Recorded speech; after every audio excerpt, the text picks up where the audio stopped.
Good morning. Instead Good of saying evening. good afternoon. Yeah. Okay, I think just give me 1 minute and then we would start. Good morning. Instead of saying good afternoon. Okay, yes, it was my screen. I just shut it off right now. Good, so DTM Farhaz. Let's just Assalamu wait for- alaikum and good afternoon, Madam Mr. President. How are you doing? Alaikum assalam wa rahmatullahi wa barakatuh. DTM Ahmed Rizvi, how are you? Alhamdulillah, Alhamdulillah. Nice to see you. Yesterday I saw you in 2-3 events. This is what this The virtual life is all platform. about. Oh yes, yes. This is all about multitasking these days.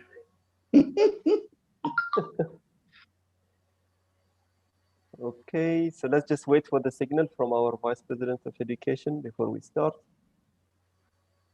Because I think he's trying to call the first speaker.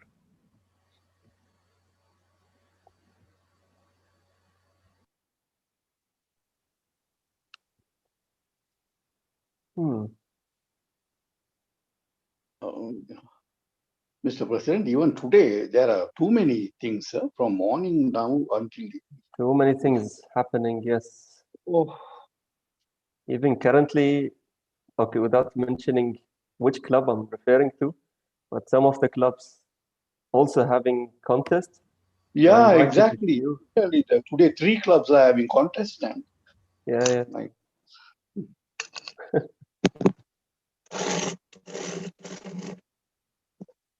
So So I can see Alicia Baz and the DTM Thuraya. So after a long time. managed to pull Yeah. you back to Toastmasters. Thank you. Thank you, Mr. President. Ali, how are you doing, DTM Ali? Everything okay? I'm doing fine, busy since morning as well. I know. After this, there is another meeting. My God, the weekend just flew, and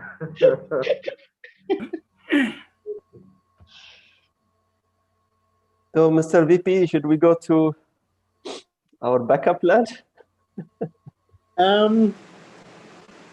I just sent you a note. If you can just take a look at that, Yeah. please. Yeah. Okay. Let me do this from my end. Yeah. Yes, please. Yeah, thanks.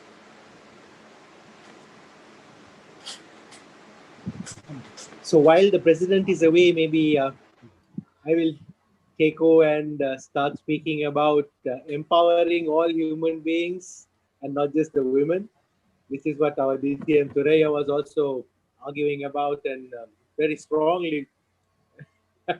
Yeah, she's raising her hand. She's raising her thumb. So yeah, we're just trying to get in touch with our first speaker, and while we do that, so thanks a lot, ladies and gentlemen, and we wait for the response from that. And in the meantime, who do we have? Maybe we could say hello to our third speaker, Toastmaster Donna. She is also already logged in, so thanks a lot, ma'am. And we have Toastmaster Alpesh from Babco as well. Thank you for coming in, sir. And I can see our VPPR quietly waving at everybody. She thinks they will all become her friend. Mr. VP, if the third speaker is here, can we maybe do the swab if she is ready? I guess it's not a problem. Toastmaster Donna.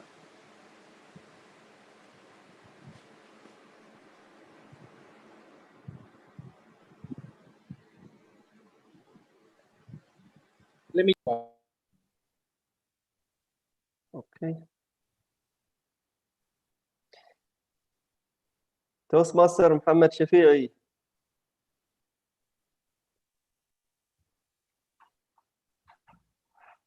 Okay. If you are speaking, you're muted. Hello. Hello. How are you? Khalid, how are you doing? Fine, thanks, Khalid. How are you? Alhamdulillah, alhamdulillah. I noticed Walid is here. I haven't seen him for a very long time. Oh yes. Yes. Oh yes. He's here, but maybe he Yeah, just but moved. he hid himself. Yes, Oh, there Muhammad. he is. Hello, Walid. Nice to see you again. Thanks. I was invited by DTM Khalid Abdullah to join. Yes, me too. For some reason, I look dark in the screen. I don't know why. I have to fix that. It's I think We are weather. going to It's a raining very outside. dark age. Yes, exactly. So for those who doesn't know Toastmaster Muhammad Shafi'i, he is again my first mentor, but at work. He was the one who, when I met him first, I called him Mastad, and he was laughing at me because I just came from university. I didn't know what to expect in Babco, so I met him first, and he was the one who introduced me to the whole concept of work. So that's. I've a few times, Khalid, you've been saying really nice words, and I didn't Mr. reply. President, I Except, am happy. yeah. Mr. President, Yes, please. I'm happy to say that our third speaker is here and she is ready to do the presentation. So maybe we Okay. can start with her, and Sure. we'll just switch the third speaker and the first speaker. So Just a minute. the I'm second getting speaker. I'm getting a call from the speaker. Just a minute. So, Oh, really? Okay. Donna, just thanks for agreeing. Just give us a minute. Looks like we are getting a call from the first speaker. Thank you so much, ma'am. You can prepare your slides if you want.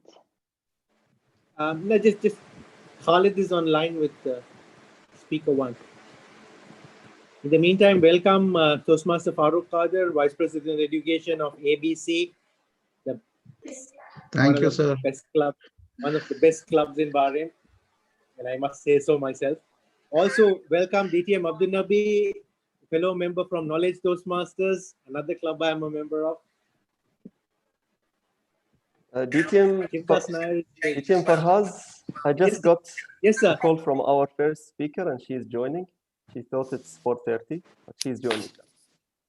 Oh, okay. So in that case, DTM Donna can relax again. Yeah, she's okay. So, okay, Toastmaster Donna. So thanks a lot for being an angel, but we have managed to locate our first speaker. It's always a pleasure. I'm here. Stand by. Thank you, ma'am. Thanks a lot. Thank you so much for joining. Thanks for being here. Thank you. So, DTM Ali, would you want to start? Yes, sir. Please, let's go ahead. Good afternoon, good morning, good evening to everybody. The reason why I say that, we have people from around the world. When there is all gold, we have many people joining us. And that's one reason we kept the name of the series, Old is Gold, because what we distribute here is simply gold. Golden knowledge, golden experience, golden memories that you can cherish upon. And it turns out that many people have so much to share. It ends up like a natural keynote. This series has been going on for a few months. We have local speakers, regional speakers, people from around the world come in to Bahrain Advanced Toastmasters and share their stories. And it really makes a big difference. Today again, we have three amazing speakers who will make a difference. But before all that, I'll be calling a man who makes difference in every meeting in District 20. He never misses any meeting, I believe. When you join any club, you have to see him smiling with full energy, and God bless him with all that power and the attitude of servant leader he has. He is the president of the first advanced club in the Middle East, that's Bahrain Advanced Toastmasters Club. If I'm not wrong, but with my knowledge, I would say the first advanced club in whole of Region 11. So he is also the club growth director of District 20. It's a pleasure to have such an eminent personality managing all his affairs and making sure he has equal distribution of all the power bestowed on him. I welcome our President, DTM Khalid Abdullah. Thank you so much, our MC, immediate past Region 11 advisor, DTM Ali Shahbaz. I really hope that I can live with whatever you said. Thank you so much for your lovely words. Let me recognize the presence of Area 4 Director, DTM Abdelnabi Alwardi, Area 3 Director, DTM Ahmed Rusfi, Area 35 Director, our own, of course, along with our own DTM Ahmed Rusfi, DTM Zahra Youssef. I hope I haven't missed anyone. Of course, our guests from all around the world. Good afternoon to one and all. Yes, that's the name of this club that we are proud of having, Bahrain Advanced Toastmaster Club. Now, our immediate past Region 11 advisor just added something, more information as well to me. I know that Bahrain Advanced Toastmaster Club is the first Advanced Toastmaster Club in the Middle East, and we are really proud of that. But going to the region as well, that's taking it to the next level. So thank you so much, DTM Ali Shahbaz, for your enlightenment. And yes, it has been there for long. We have the chartered president, DTM Ratindernath. And then I consider him as well another chartered president, DTM Ali Shahbaz, when the club went into its lows, and now we're going to different heights with Bahrain Advanced Toastmaster Club. Thanks to all the guests. I think if I start inviting the guests one after the other to invite them to say a few words about themselves, I will not finish. So we will apologize for sparing that, but please, we would have the chat open. We would really love to hear from each and every one of you to know more about yourself. And of course, our Vice President of Public Relations will send you as well a link for you to leave your feedback toward the end of the meeting. I will not take very long, but let me just say a quote, something about a quote that I really liked. The quote says it is about 2020. This is not the year to get everything you want. This is the year to appreciate everything you have. Yes, as an advanced Toastmaster Club, we are 1 month away from the end of this year. I can look at all of the eyes here, and all of us know year 2020 was not really easy on Toastmasters, but not only Toastmasters, all around the world. But at the same time, yes, we are very perfectionist, talking about myself, and we are very hard on ourselves. Sometimes we feel, well, we've been distinguished. We've been having 20 members. We've been. How come we are not now? Yes, it is our target. All of us seeks perfections. I'm sure of that. But at the same time, let's appreciate the journey before looking at perfectionism.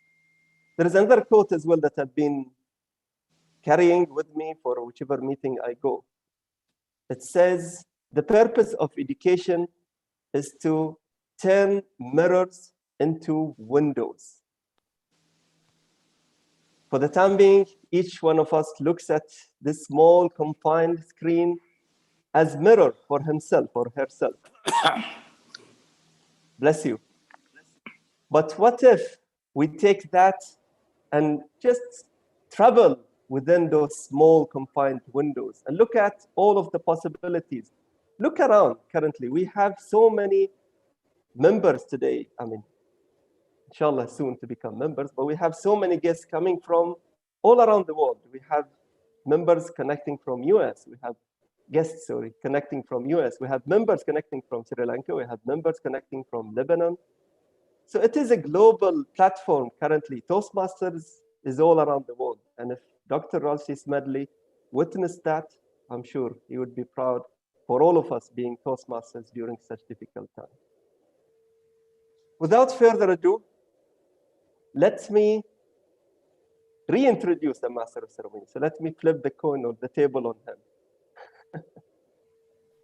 He is our immediate past Region 11 advisor. And I can see something in this gentleman. I can see him, the international president, one day, very soon, very soon. We were discussing this today in the chat, and I know he is a bit not sure about that, but we are sure about you, Brother Ali. We are all here standing behind you and encouraging you, pushing you, not only because you need to have that push, it's just because that's the reflection of what you do for all of us.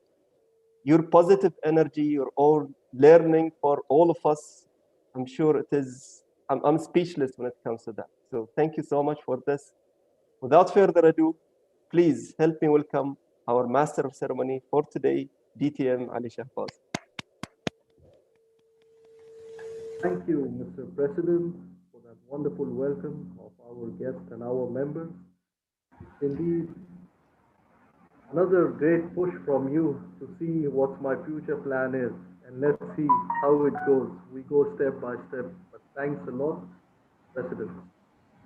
Now let's go to the main business session of the day, and that is education. How many of you are ready to dive deep into the education series, into the golden sea of old is gold? Show me a thumbs up. Great, excellent. Our first speaker today, definitely she is Our first speaker today, definitely she is a very good friend of mine. She has been a Toastmaster since some time. In fact, I would always remember the days when we had these meetings together, and she was the life of the clubs where we were members of, more than one club. Her humble introduction stands something like this. She's a regional director of Yasmin International Initiative for Financial and Economic Empowerment of Arab Women 2018. She received the title Ambassador of Peace from Her Highness Princess Basma bint Talal and the Entrepreneurial Leadership Award at the first International Conference for Women Leadership and Entrepreneurship in Hashemite Kingdom of Jordan 2018 March. She's a winner of Festival of Women and Creativity in the Arab Republic of Egypt, again in 2018. It seems she has been on the roll since 2018 or even more. She represented the Kingdom of Bahrain as a leader, businesswoman, and social activist in several international bearings and conferences in GCC and Middle East, France, Turkey. She's a member of Arab African Union of Digital Media. Her introduction is like an ocean. I read the important highlights from her introduction. To know more about her, of course, she's going to give us a wonderful keynote today, speaking on women empowerment. So now I call upon my good old friend, Zahra Bakir, to speak about women empowerment. The virtual floor is yours. Hello, good evening, everyone. Good evening, everybody. Good evening I'm so to you. happy Good evening. to be here today with you all and to give you a very brief speech about women empowerment and how much I'm proud to be Bahraini woman today, standing with the group of leaders like you, and also representing a Bahraini woman, or let's say not only Bahraini woman, I'm representing every woman around the world, because women, they are women anywhere. If they will be in Africa, if they will be in America, if they will be in Asia, we are all representing the same feature of a woman. But sometimes they define that, okay, Arab woman or Muslim woman, they are like this. They have a specific personality. They have a specific things. But at the end of the day, we are all human. We have same needs. We want to represent ourselves. We want to support ourselves, to support our family, to represent the best of the best for our countries. That's what I've been learning from my traveling and being here and there representing Bahraini women in lots of conferences all around the world. And the thing which I learned that behind every successful woman, it's a triple or a group of other successful women who they have and support her back. And definitely, that's what we have here in Bahrain. Alhamdulillah, that we have a great king and great government that they've been supporting women and giving us all what we need from our rights in politics and our rights in business and so on so on. Our families they raised us to be a leader and to ask for what we deserve and what we need. We have to have our own feminine side, definitely. We are looking for equality between the genders, men and women. Uh, we respect all men that they've been supporting us, like my brothers. Thank you, Mr. Ali Shahbaz, for your introduction. You've been a great brother, great friend for me.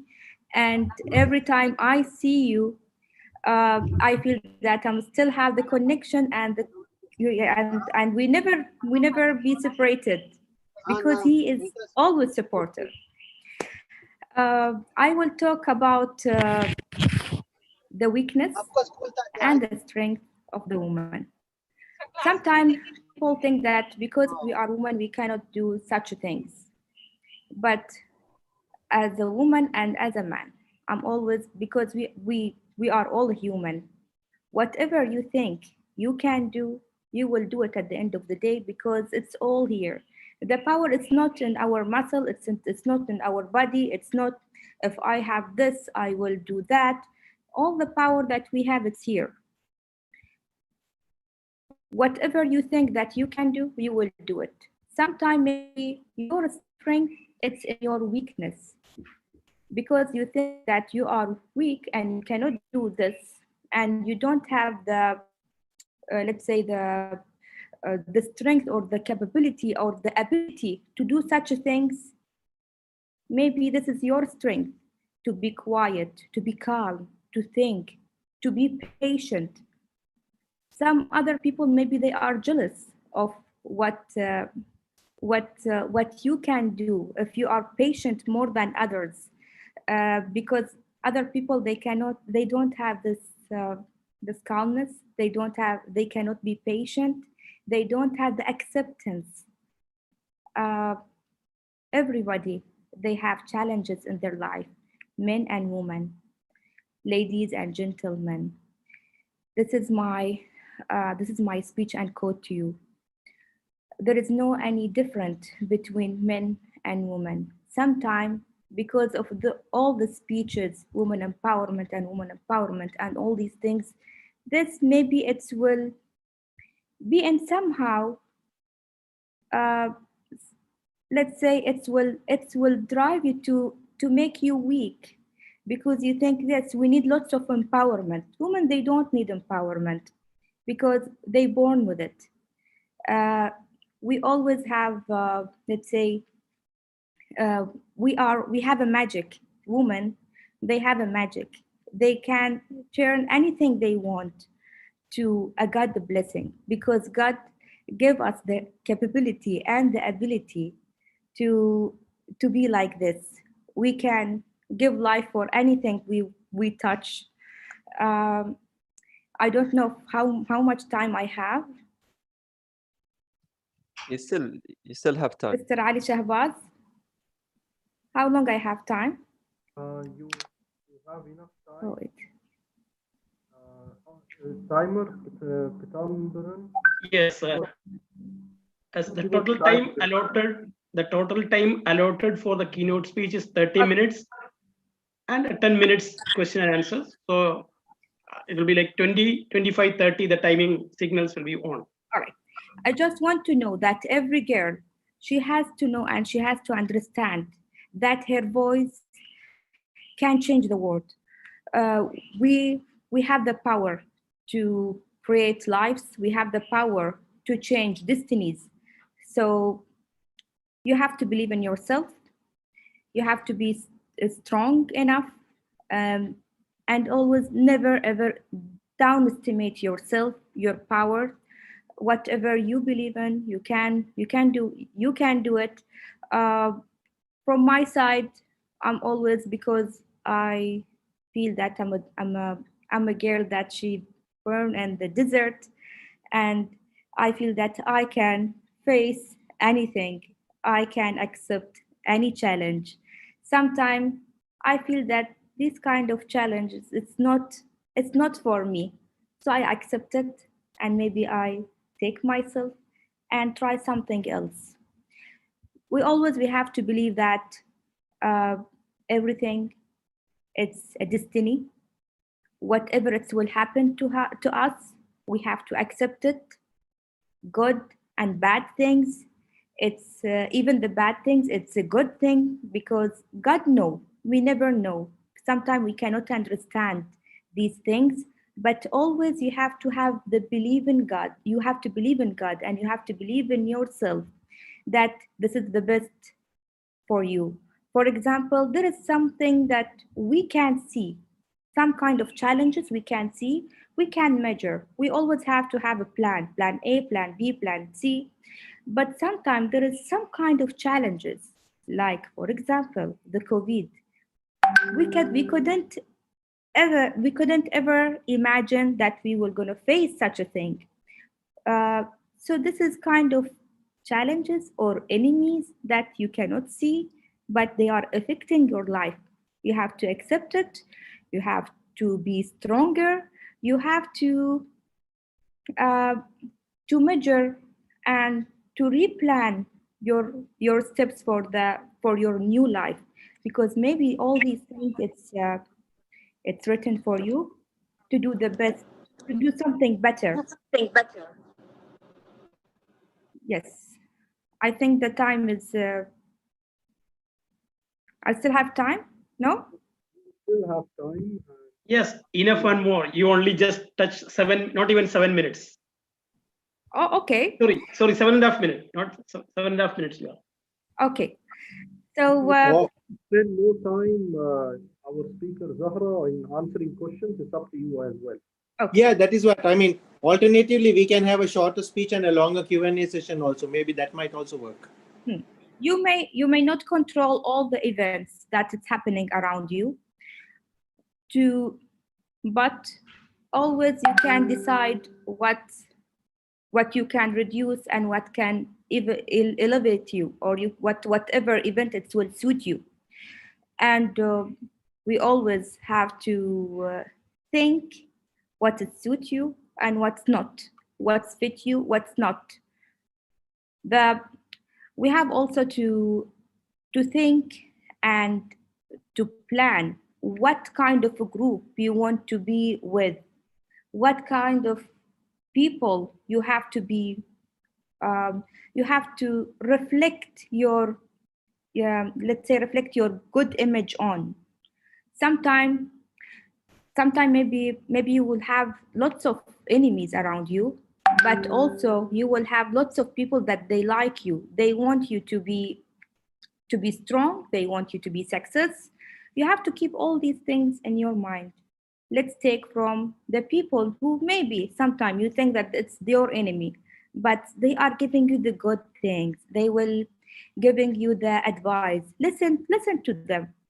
Maybe you will not like the tone of their voice once they will attack you, but there is always a quote, or there is always let's say something that you can develop in yourself.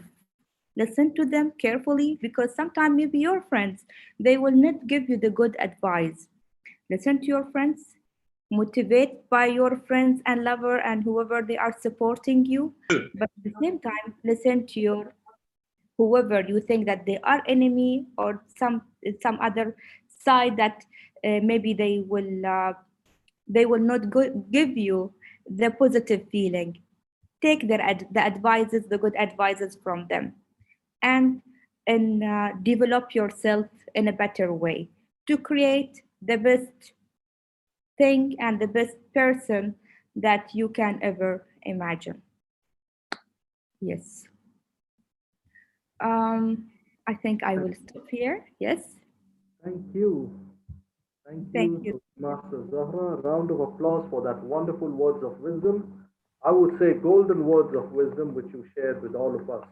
While I'm getting some questions sent to me, we'll wait for that. But I have a few questions of my own, which I Please. was very much interested when I saw the poster for the first time. We we both had we both are in a way alumni, or we were associated with the University of Bahrain once upon a time. I won't say which year, else people will know our age. Okay, Exactly. so what I want to ask is, during our days in University of Bahrain, many of our friends, Zahra, you would know, especially females, they got married even before joining the university.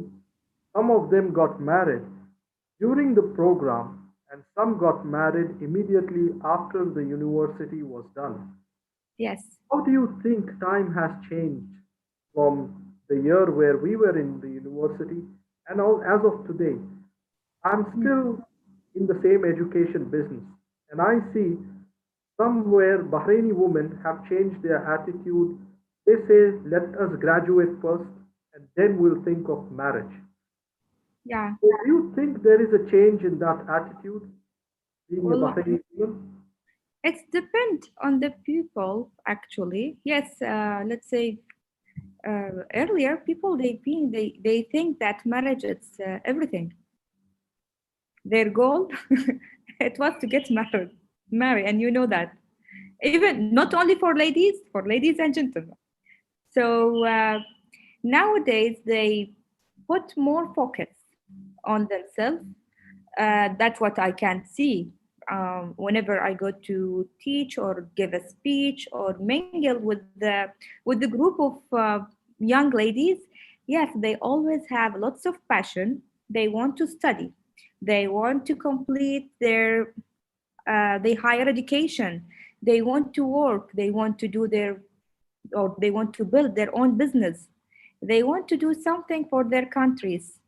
So not only in Bahrain, yes, I'm proud of all the Bahraini young ladies, but also whenever I'm traveling, whenever I am doing any workshop or course or in any event for young ladies and also young youth, there I can see and I can touch that they have lots of passion and vision about themselves. They want to create a future for their countries.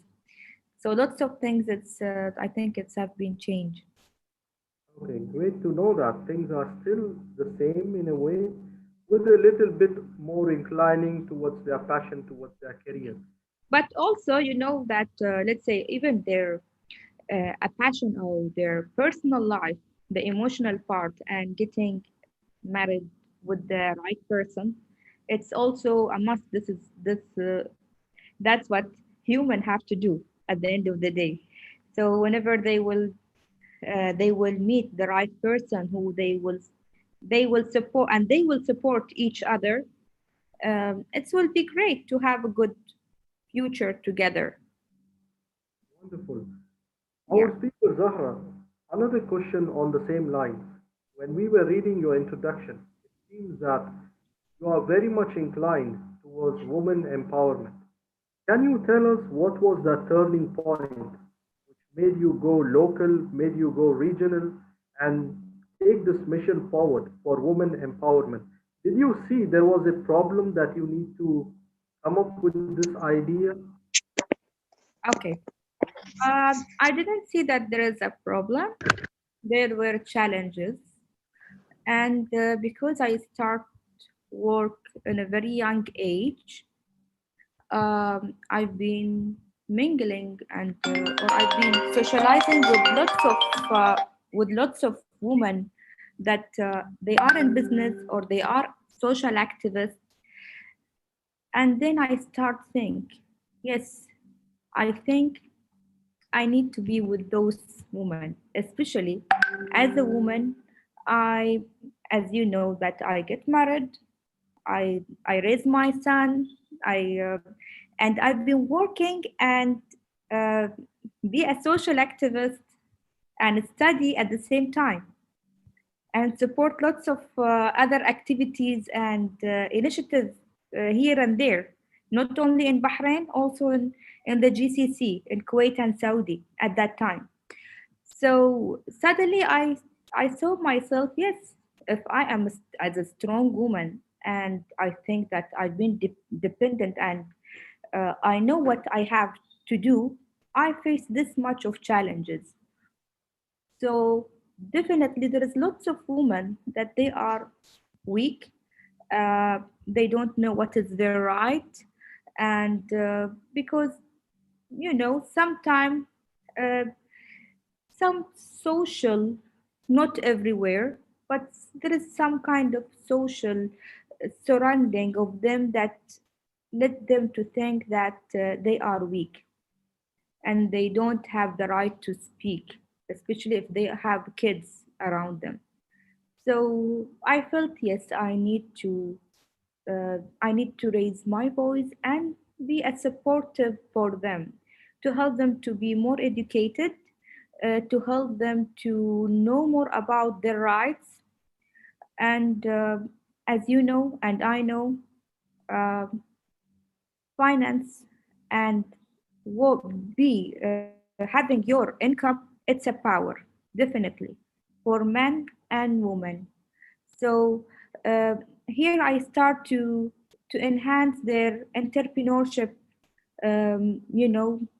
sense of thinking, to help them and create their own business, not only depend on some kind of work if they will get a work, or any kind of if there will be any. They I don't want them to be just employed in government or anywhere. No, I want them to have their own business, so they will uh, support themselves and create a lifestyle for themselves and for their family as well.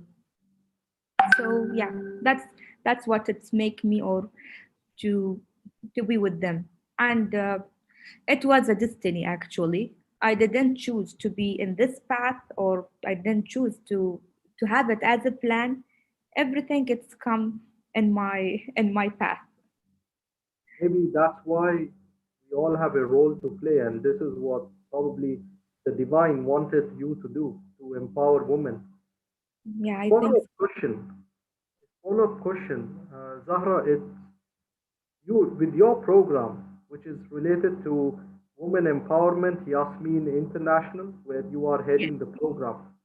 Any incident, without taking any names, any incident which really made you feel that this woman is in trouble, this woman is not happy with her life, which moved you emotionally, and your program helped her to change her life. okay. I will tell you something. Nowadays, I'm running the women empowerment program. Not only Yasmin. I try to be fair. So I'm running the program for men, for youth in general, and also for women without any title. There is lots of incidents come across to my life, especially from Jordan. There were so many cases in Jordan, uh, even in Sudan when I traveled there, Morocco as well. So it wasn't only one story. It was like one story. It was repeating itself here and there. Yeah, in every country I've been traveling, maybe in Saudi, maybe in Kuwait, even in Bahrain, I always see one, يعني, as an example for a woman that they are trying so hard to attend my program, to learn something new, and to feel that they are empowered. I've been trying my best and my best even to communicate with them once I come back to Bahrain to support them. I because I felt that it's my responsibility to make them stronger. Thanks God, there is so many of them that they have their own business, their government, they support them as well, because it was the first step to starting their own business, or the first step to learn what they have to do, how to build their own plans, how to have their own priority, how to support themselves first, then they can support their family. Um, that was my role. Then how to guide them to the right person or the right organization to support them. That was also my role. And I give them the mentorship and the coaching. And thanks God, I have a good number of a success story. Definitely, as you said, I've been crying once they were telling me their problems, because um, I'm an emotional person, okay, and I can be affected so fastly with any story.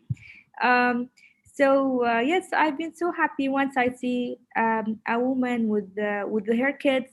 They they put lots of effort, and they come from a very far cities just to come and attend my program. There were Palestinian lady. They cross all their country to come to attend my program in Jordan, and also in Sudan. You know that it was very difficult uh, to deliver the program for them. So it was, they were so kind, girls and women. Uh, Most of them, they come from very, let's say, um, they come from very, very, very poor backgrounds, but they want to build themselves. They want to support themselves. They have a vision. So whenever I see that, and I can see their vision, it's like it's something bright in front of their eyes once they are talking about their passion and what they want to do. They want to support their kids, and they are I'm influencing them to do all these things. It was touching my heart, and that was the thing which is making me to hold too hard, and to be too strong and stronger to help them. Sometimes, because sometimes I feel that okay, I do lots of things for charity, and I do lots of things for free. So, and maybe I don't have enough support to continue doing this. And I feel, oh, okay, shall I continue doing this, or I have to stop it? I believe don't Suddenly, no, I will not stop, because suddenly I receive a phone call. Or I stand in front of those lady.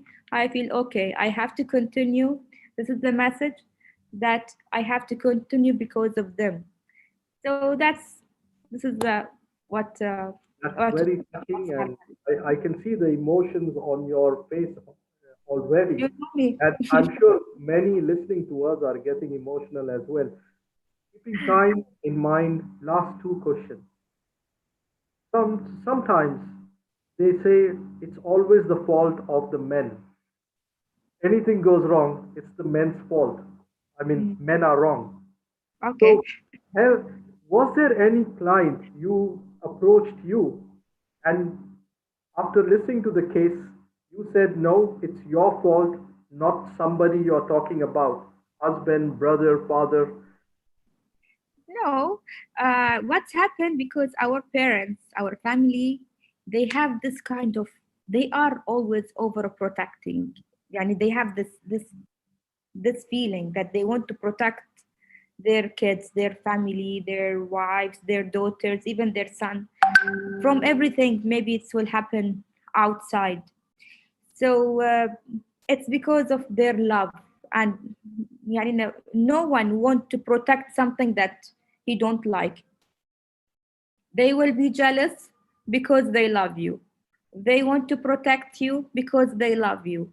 So it's a power of love, but also at the same time, you can protect them. But when you can protect them with your confidence, that's this daughter or this sister, because you raised her in the right way, You have to have the confidence on her. You have to believe on her. You have to love her and give her your support. Protect her with your support. So it's not their fault because they love you. You have always to prove to them that you are worthy for their trust, and you are a person that you are strong enough. You know how to protect your rights, and you can fight for your rights and your belief as well. So that's what I think. That's a wonderful comment there, as mentioned by our timer as well in the chat. Protect you because they love you.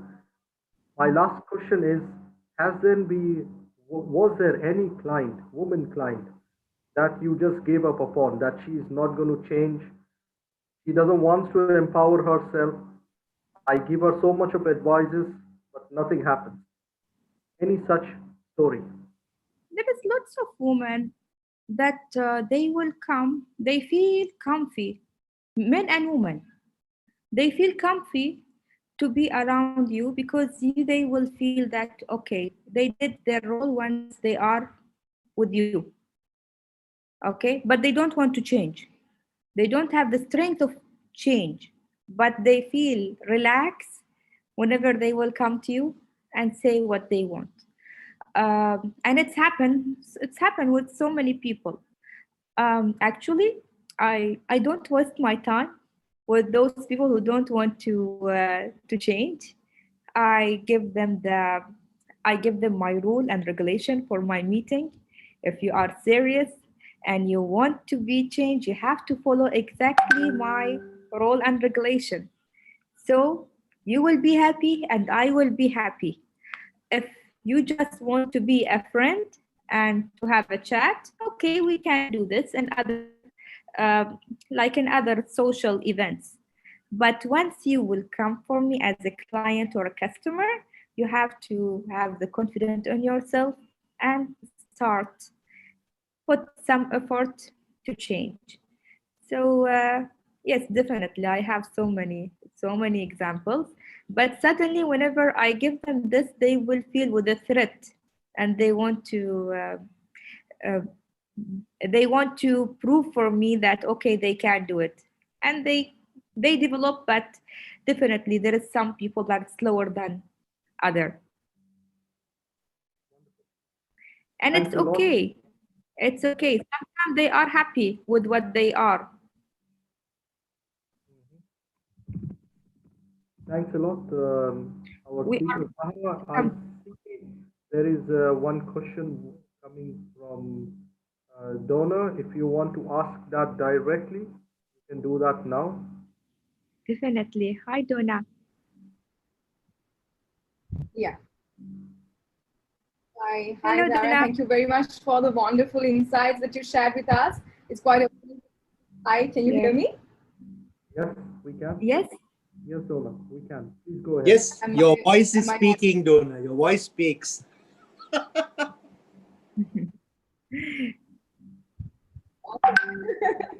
Thank you, Farhat. And thank you very much, Zara, for the great insights that you shared. I just want to know now, of course, I'm a firm believer of empowerment too, empowerment of all human beings. I just want to know your notion of, like, when it comes to women empowerment, people have different opinions. For instance, some do not really believe in equality, because one of my friends who is a boy said that why would women strive for equality, because women are way above than men. So this was said by a friend of mine who is a man. And I just want to know, what is your, a notion of women empowerment? Are you striving for equality? And what do you think about feminism and concepts like that, which goes along with women empowerment? What do you think? Okay. I think once I talk about the equality, I speak about the financial equality. Okay. Yes, definitely. We want from men to treat us like ladies first. We want them to be gentle with us. We want them to support us. Okay. And to be kind with us.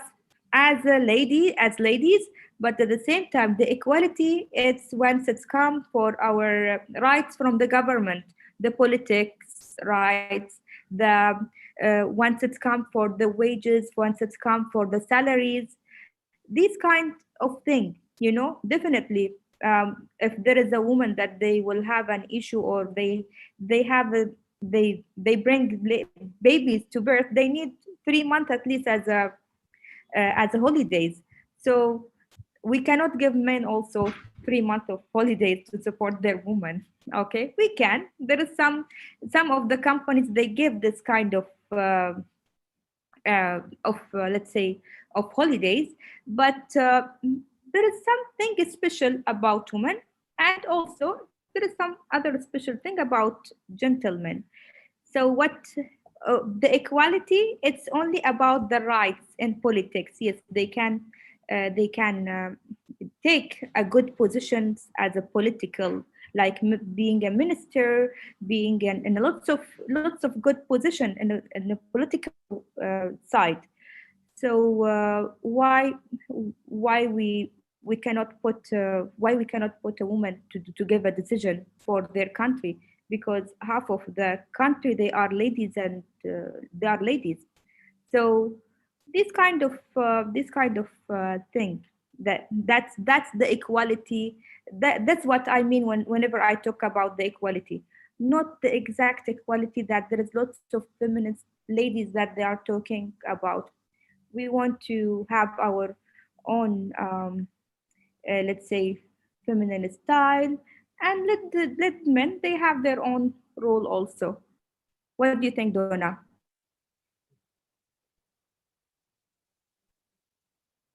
I'm sure the donor is quite happy with the answer. Thank you very much. I think there are some parts which I agree and which I don't agree. Yeah, amazing. Thank you very much for it's great to know your opinion. Thank you, Donna. Thank you. I'm sorry to take too long from your time. Thank you. That's fine. Thanks, Donna, for the last question, and thank you, our speaker Zahra, for that wonderful enlightenment. I hope thank you so much. You are very successful with your program. Thank you very much, and stick around. In case there are questions, you can send it to Zahra directly. Round of applause for our first speaker. Thanks for you all. Thank you for being here today. Thanks. Now, before I go to the next speaker, I have a question which you can answer in 10 seconds. The first priority, since the first speech was about women empowerment, 10 seconds, the answer should be in the chat. 10 seconds.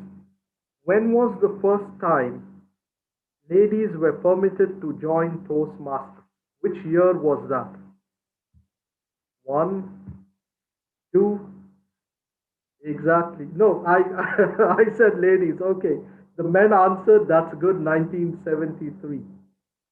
Okay, 19. Okay. Who was the first lady to join Toastmasters? What was her name? Starts with H. Almost there. Mona, you are correct. It's Helen. Excellent. Please don't mind the helicopter sound above my house. They didn't come to pick me, for sure. Okay. I'm sure I'm not the guy CIA is looking for. Okay. So let's go to the next speaker, or the next. Now here it is. I'll just minimize my screen. Excuse me for that. The next speaker, again, a very good friend of mine. In fact, she's been kind of a travel partner. You know, we see each other in DTEX, once a year in DTEX, and when we meet, we talk about things, what we couldn't do past 1 year.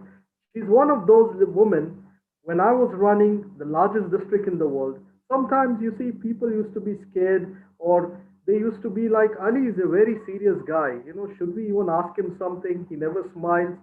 She's one of them, used to come and like kind of scold. This is not done. The rule was not followed. She's the only one who used to do that to me. And I was like, wow, okay, fine. So It was wonderful. Now let's hear her introduction. She's a distinguished Toastmaster, of course, and let's it's her name is pronounced as Ruxana, not Ruxana. The H is silent. She is a member of, originally it was District 20. When we split, she is now in District 116, which is Qatar. She's going to help us today to demystify table topics and master our mindset so we can look and sound more confident whenever we speak, impromptu or not. DTM Ruxana joined Toastmasters 10 years ago because she was terrified of speaking up. She is a past president of Qatar Toastmasters, a chartering member of West Bay Toastmasters, and current District 116 Table Topics champion. She is also a business lawyer and a founding director of West Bay Law, a legal services firm. She loves traveling, reading, and comedy. DTM Ruxana believes that mastering table topics is a three-step process. So, are you ready to crack the table topics code? Show me a thumbs up. Now let's welcome our table topics champion, DTM Ruxana Khan. Thank you, Ali, and thank you, Bahrain Advanced Toastmasters, for your wonderful welcome, and back friends as well, welcome. I'm here because I've been on a journey, a long, long, tough journey, and I wanted to share that journey with you and my learnings from that journey I've been on. To give you some context, when I joined 10 years ago, I was terrible at table topics, like most new Toastmasters are. And I remember the first time I entered the table topics contest at my club, I was so nervous. I was awful. I don't remember what I said, and obviously I didn't do very well. But I remember the sweat trickling down my back, shaking in my shoes, my voice was trembling, and it was a traumatic experience. And maybe you've had one too, one or two. But I didn't give up, even though that night I was extremely unfortunate to have been sitting next to a person visiting from the UK who saw all the drama, and that person was my mother. I think she probably left that meeting thinking, what the hell is Toastmasters? This is a place where people come to be humiliated or something. But anyway, I didn't give up, and I continued to compete. I lost more than I won, but the result of those 10 years of learning is what I'd like to share with you today in the next half an hour or so. I'm going to share my screen in a little bit, but first, in the chat, I would like you to tell me what is your biggest challenge about table topics. Just very quickly, a couple of words. What is your biggest challenge in table topics? Getting started, to look ridiculous, starting trouble? Anyone else? Fear, of course. You're all on mute, so you can say what you like. Understanding the topic in time, yeah. Just a couple of more. We are hard on ourselves, absolutely. And creating a good structure. Being blank, yes, when you don't have much time. Okay, I'll stop it there. So the purpose of this workshop is really to help you resolve all these issues that we have. We all have them. It's completely normal and natural. So here we go. I hope you can see my screen. Not yet. Can you now? No. No. Okay. Do I have hosting co-host rights? It's open for anyone to share, so you should be fine. Okay. All right. Interesting. I'm going to share now. Yes, here we go. Okay, now? Yes, Hopefully it's working now. it's working. Great, great. Okay, the code. The code is here. It's divided into 3 parts. And I wish it was as easy as 1, 2, 3, but it's not. But hopefully this is something that will be easy for you to remember, to apply, and it's going to help you, I promise. Okay, the first part. Do you know who this speaker is? He is the topics master. All right, we all know the topics master. The topics master is the happiest guy or gal in the room because they have all the questions and they don't need to answer any of them. So they're cool and calm, unlike the rest of us, right?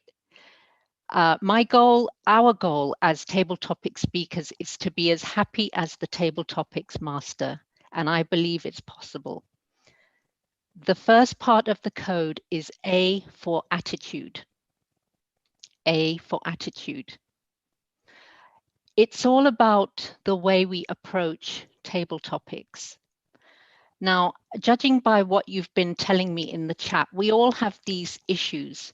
But what I want to go through with you is I want you to tell me or say out loud to yourself as I go through this list why we lack the confidence and why we panic. If they apply to you, I want you to say it to yourself or say it out loud. We're all on mute. Well, you are. Okay. Number 1, I'm afraid of failure. I'm going to mess up. I'm just going to be it's going to be a disaster, or I'll lose in the contest. I'm afraid I'm going to be judged or compared because there are other great speakers, or maybe I'm a DTM and I still struggle with table topics and I'm going to be judged. I'm afraid I'll be laughed at, embarrassed. I'm going to say something stupid that doesn't make any sense and people will laugh. I'm afraid of disapproval. Others will dislike me or what I have to say. They will criticize me. I need to give an answer that people will like and not something they will disagree with or be controversial. I'm afraid of the unknown. I don't know what question I'm going to be asked. I have no idea. This is all very scary. I don't know what to expect. I'm afraid of the past. Maybe you've had some pretty awful experiences in table topics. I certainly have. And you're afraid that the past will come back to haunt you, or that you cannot improve significantly and you're going to always remain at the same level. I'm afraid of losing control of myself, my voice, my breath, my body, just everything on stage. Something might go wrong. I feel unprepared, yes, because I don't know what I'm going to say. Silence makes me nervous. If I'm up there and I'm pausing, I don't know what I'm going to say next, it feels awful. Or I feel insecure about how I look or how I sound. It might be my accent, it might be my voice, it might be the way I dress. So if you've said any of those things, it's vital that you understand when you give these insecurities a name and voice them, they start to lose their power, and we must understand the fear so that we can overcome it. The key is to breathe. In table topics, it's so fundamental because all those fears, what they do is they release stress hormones in our bloodstream, which goes up to our brain. And what happens is our thinking becomes foggy, or we stop thinking, or we have messed up, cloudy thinking. We don't know what to say next. So the key is to be calm by taking deep breaths and relaxing ourselves. The other key is to remember that breathing and pausing before you open your mouth will help you with all the skills that Table Topics is designed to improve. It will help you listen to the question that's being asked instead of jumping to a conclusion about the question you thought you were asked, which wasn't actually the question that was asked. It will help you think. It will help you think of an answer because your brain is not frozen. And I'll come on to the organizing and the speaking later, but really breathing and pausing are so key. I want you to walk away from this workshop remembering one thing every time you get up to speak, whether in Table Topics or any situation. You're there to share, full stop. And I've put that full stop for a reason. So can you say with me, you're there to share? You are there to share. To share, you're there. What this means, you're there. You're there means you're present. You're present in the moment. You're putting all your fears and your doubts and your insecurities to one side, and you're there with the Table Topics master and listening to the question. To share here is you're there to share your opinion or your view. You're not there to get the answer right. You're not there to impress everybody with your intelligence, your beauty, your eloquence, your theatrics, or anything else. You're there to express, not impress. You're there to share. And that full stop is because that's all you're there to do. You're not there, like I said, to wow the audience, to impress the judges and everybody else. You're there to share, full stop. All right, so we have covered the first part of the code, and now we're going on to the second part. A is for attitude. The next one is I. I'm sorry. I is for, one second. I'm having trouble seeing my screen. Do you see the I for idea? Yes. Yes, great. Okay. I is for the idea. And the idea is going to be what takes you through your Table Topic speech. You must have some kind of idea before you open your mouth. What I've heard so many times is people, as soon as they hear the question, they think they have to speak, they have to address the contest chair or the Table Topics master, and then they're stuck thinking, okay, what am I going to say next? And then you're on the spot, and then you spiral into this thought process of what am I going to say, and then you panic, and then the blood stops, the oxygen stops going to your brain. It's all about an idea. So where do we get these ideas from to use in Table Topics? Well, I'm going to dispel a myth about Table Topics.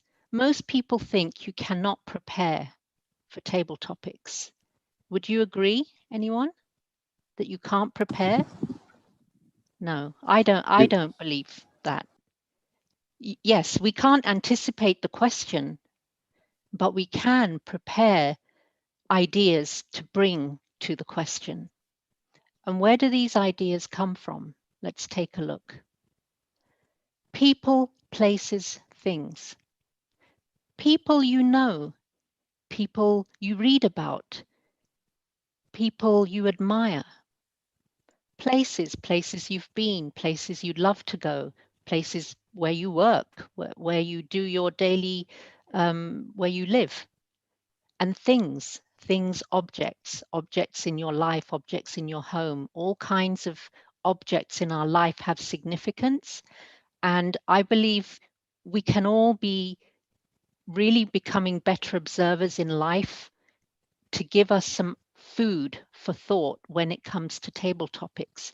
I've got journal after journal with ideas for speeches, ideas for table topics, just thinking about everyday things. This one I got from Mark Brown, a past world champion of public speaking. First, last, best, worst. Think about your first anything, your first holiday, the last holiday, your best holiday, the worst holiday. These make great topic answers. Your values, your goals, your dreams, your ambitions, your hobbies, your interests. You know, we all have heard questions where the theme could be about success, where the theme might be about failure or about love, money, all these things. We can definitely, from day to day, be thinking about what we would say on certain topics. Who doesn't watch movies or read books or scroll our feed on social media? These are great sources of answers for table topics. Current affairs. What are your thoughts? What are your opinions on current affairs? Maybe you've heard people being interviewed and they answer questions. Put yourself in their shoes and think, how would I answer that question? It's great practice for you.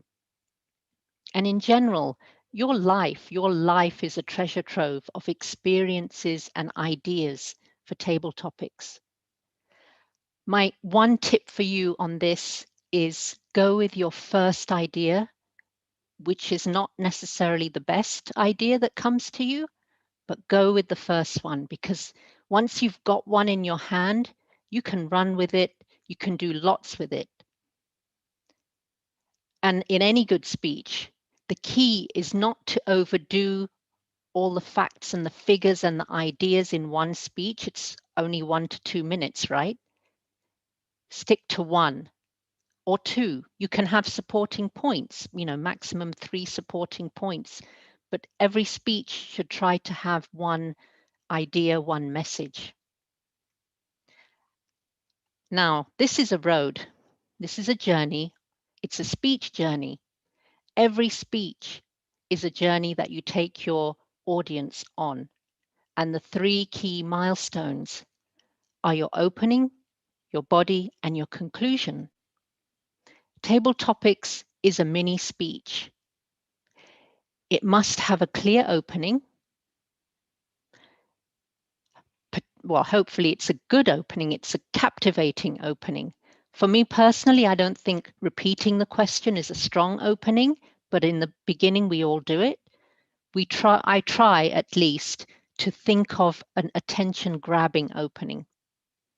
The body is where you've got your idea and you're going to share that idea. And of course, we know there are different ways to structure that idea. You could do it chronological. You can just divide it into different aspects. You can do your problem solution. There's so many ways to cut the pie. But whatever you do, you have to make sure that you conclude. You round off your speech. You don't leave us hanging in midair. You don't go rambling and then say, okay, that's what I have to say, and back to the table topics master. Strong conclusion. This is where I think it makes sense, perfect sense, to restate the question, because it showed you were listening. It shows you can tie your answer to your response to the question or the topic. And therefore, you have a well-rounded answer in 1 to 2 minutes. If you've only got one idea, I know people say, well, how am I going to fill my 2 minutes if I've only got one idea?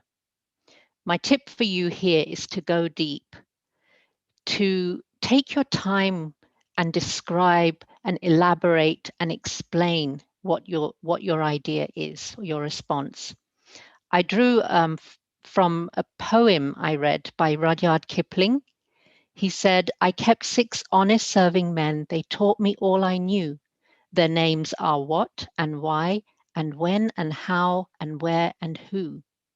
So if you can answer one or two of these, it will give you some body, some substance to your answer, rather than trying to find multiple answers and maybe going over some new ideas that suddenly come to you midstream. You know, we can't follow you as easily, whereas we can stick with you if you've got one core message, one core idea, one core story, whatever it is, and we can follow you through to the end. I do table topics judging, and I do table topics judging workshops, and this slide was a game changer for me. It was a game changer because I saw how almost identical table topics judging is to international speech contest judging. And if you see, you know, you need an opening, a body, a close.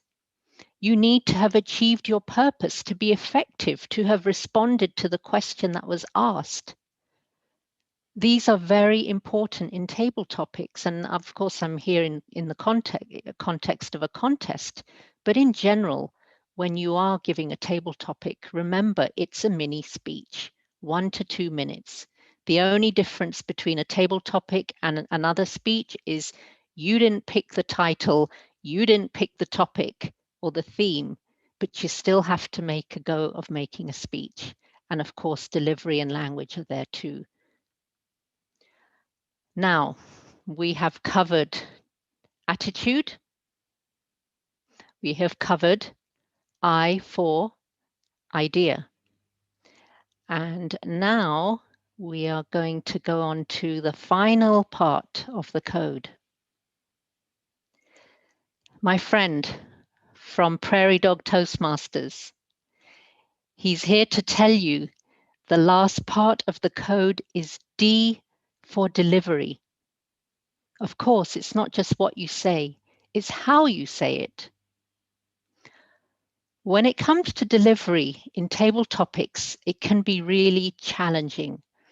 The main reason is because we're not breathing. We're not pausing. We're not slowing down. We're trying to rush, and that certainly affects delivery. Good delivery, in my view, is 3 things. You're loud enough to be heard. You're clear enough to be understood. And you're interesting enough to be listened to. Loud and clear comes, as I keep saying, from the breath.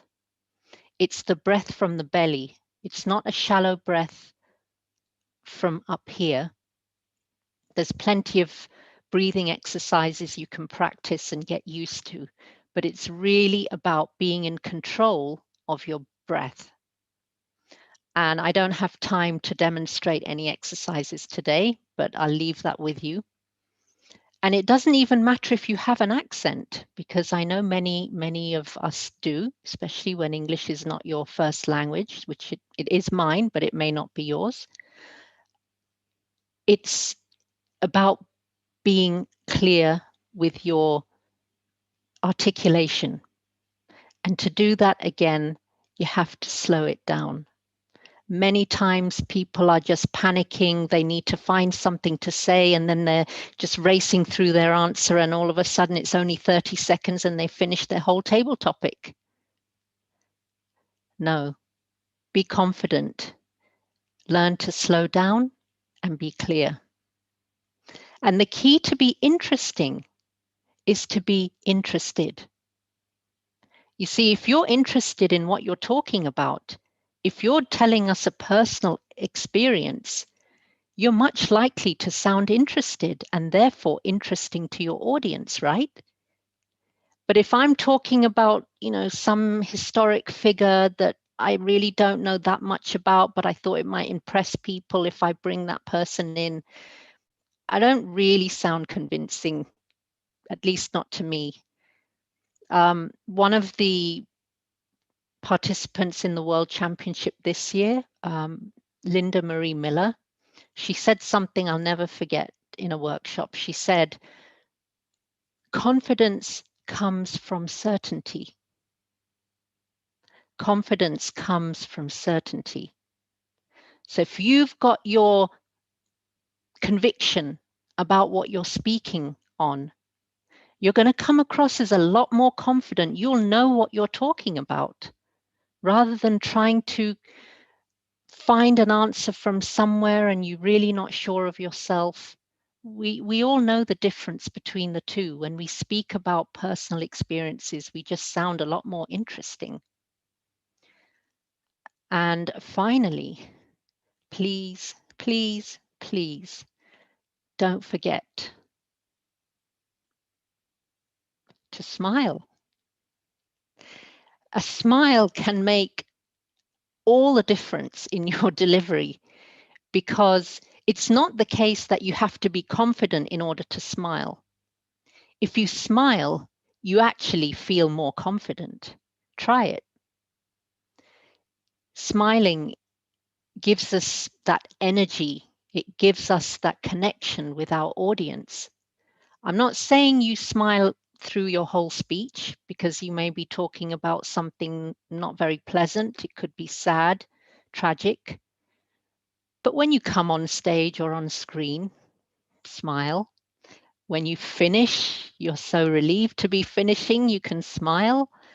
And during your speech, you can smile when appropriate. It's key. And I will repeat, you have to take breaths, pause appropriately, and slow down. For me, a good speech, a good speaker is having a conversation. You're having a conversation with your audience. For example, Table Topics Master Ali, he says to me, Roxana, do you mind if I ask you a question? And I say, sure, Ali, what do you want to ask? And he says, what does success mean to you? I'm not going to just quickly open my mouth without thinking about it and race through an answer, am I? No, I'm going to have a normal conversation. So I feel this is the secret of good speaking, is to have a conversation with your audience. And there we have it. We cracked the code. A for attitude, I for idea, D for delivery, aid. This is an aid for you, my dear friends, to help you get better at table topics. No matter what level you're at now, you can do this. Absolutely, if someone like me, an introvert who is a really awful presenter, could win a district contest, I have no doubt whatsoever that you can do even better. But there is a big but. My final thought for you is this: sweat more in practice, bleed less in war. That's a warrior principle. The more we practice, the less painful it will be when we're up there on stage in the moment. And when I say practice, I don't just mean those 2 meetings a month in your table topic session. I mean in everyday life, you've got opinions, you've got views, you can be making your mental library or journaling, you can be thinking about questions when you hear them asked of people, you can be practicing table topics in the comfort of your home. Personally, I don't do that, but what I do is to always be thinking about questions and how I would answer it, and recalling stories and experiences and quotes and just ideas in general, so that I am primed when I'm in a meeting or in a contest. And you know, guys, when you've got meetings, typically they may have a theme. Maybe on your way to the meeting or just before, you can be thinking about what that theme means to you. What if you get asked a question on the theme or something related to the theme? It's certainly possible to prepare. Okay, you don't have a crystal ball for the question, but you certainly can prepare your mind for the art of impromptu speaking. And if you do that, if you at least practice one of those three areas of table topics, attitude, so breathing, pausing, remembering you're there to share, or the idea, just trying to think of one idea and not necessarily having to pick the best idea on the spot, and organizing your speech so it has an opening, a body, and a conclusion. Or your delivery, just trying to smile a bit more and slow it down. You're going to be happier than your table topics master. And that's how we crack the table topics code. And with that, I'm open to questions. And this, I think, is going to be table topics on steroids for me now. I'm sure we've got some questions. Thank you So very much. I'm going to stop sharing. There you go. Thank you very much, our champion Ruxana. Round of applause for that wonderful presentation. And surely, I mean, I never thought it would reach to AID, which is attitude, idea, and delivery. You made it so easy for us, which I personally couldn't crack for years. I recently finished my interview with the International Leadership Committee. I've applied for International Director. I wish I heard your presentation before I went for that interview. So the last picture which you showed us about the Spartan warrior, where you practice, when you practice more, you sweat more during, if you sweat more during practice, you bleed less during the war. I thought of gladiator scene. I don't know if you have watched it, Ruxana and everybody listening to me. You see in the gladiator scene, when they were waiting to go out in the field, and when they were looking at each other, the soldiers didn't know the enemies, what they will be dressed like, who will come out of when the door opens. So this created a lot of panic. I was relating the same thing for years, which happens during the table topics, especially while we all are in the isolation room, because I have been in district table topics as a contestant and as a contest chair. I have seen very good speakers in the isolation room. They become so nervous for no reason. They just don't know how to react. I've seen people saying that, Sergey Thomas, can you just give me some time? I need to rush to the washroom. So how can we tackle that feeling in the isolation room? Yeah. All right. I'm going to make a confession. So when I'm in the holding room, you will be laughing at me. Seriously, because what I'm doing is these weird yoga poses and stretches and breathing, and I'm getting myself in the zone. This is what I am doing. I am putting all my thoughts, all the panic that's starting to build up. I'm just trying to keep control of my breathing and my physical tension. I'm trying to release it. Because when I talk about war, that last slide, it's very powerful, because I'm pretty sure that the war is the war within. It's not a war with anybody else. It's not your table topics master or contest chair is a friend. You probably know them. And so are all the contestants and your fellow members. It's that war with yourself. And we all have that war with ourselves in contests, not in contests, all the time. But yes, so in the holding room, I am releasing physical tension. I am trying to clear my mind so that I am fully engaged when I hear the question. That's the key, is the listening. That's what Table Topics is designed to do, is to improve your listening skills. And you cannot be listening and thinking of future answers to a question you haven't heard yet, or thinking about how do I look, how am I going to sound, who's up against me, oh crap, I'm in the worst speaking position. All these things you cannot. You just have to be there to share, and that's it. It's the humility of speaking. Wonderful. There's a question here, our champion Ruxana. during contest, what should we do if as a contestant couldn't listen to the topic? So during contest, what should we do if as a contestant I couldn't listen to the topic? You couldn't listen for what reason would be my question. You see, Yeah, maybe this question is more related to the speech contest. The question is just repeated twice and that's it. yeah, but but this is the art, this is the skill that we have to really be able to focus. Focus is so key. And I know it's hard, but it's really a mind training. Sometimes the question is not very well articulated, or somebody, you know, the person who is saying the question has a thick accent that you can't understand, or you know, there was some other distraction or interruption that made it really hard for you to grasp. Maybe it was too long. Maybe it wasn't a question that is recommended, you know, a general topic around 10 words. Maybe it was 30 words, or maybe it was some English proverb you've never heard of. So in those situations, what I would say is at least listen for the key words that you heard.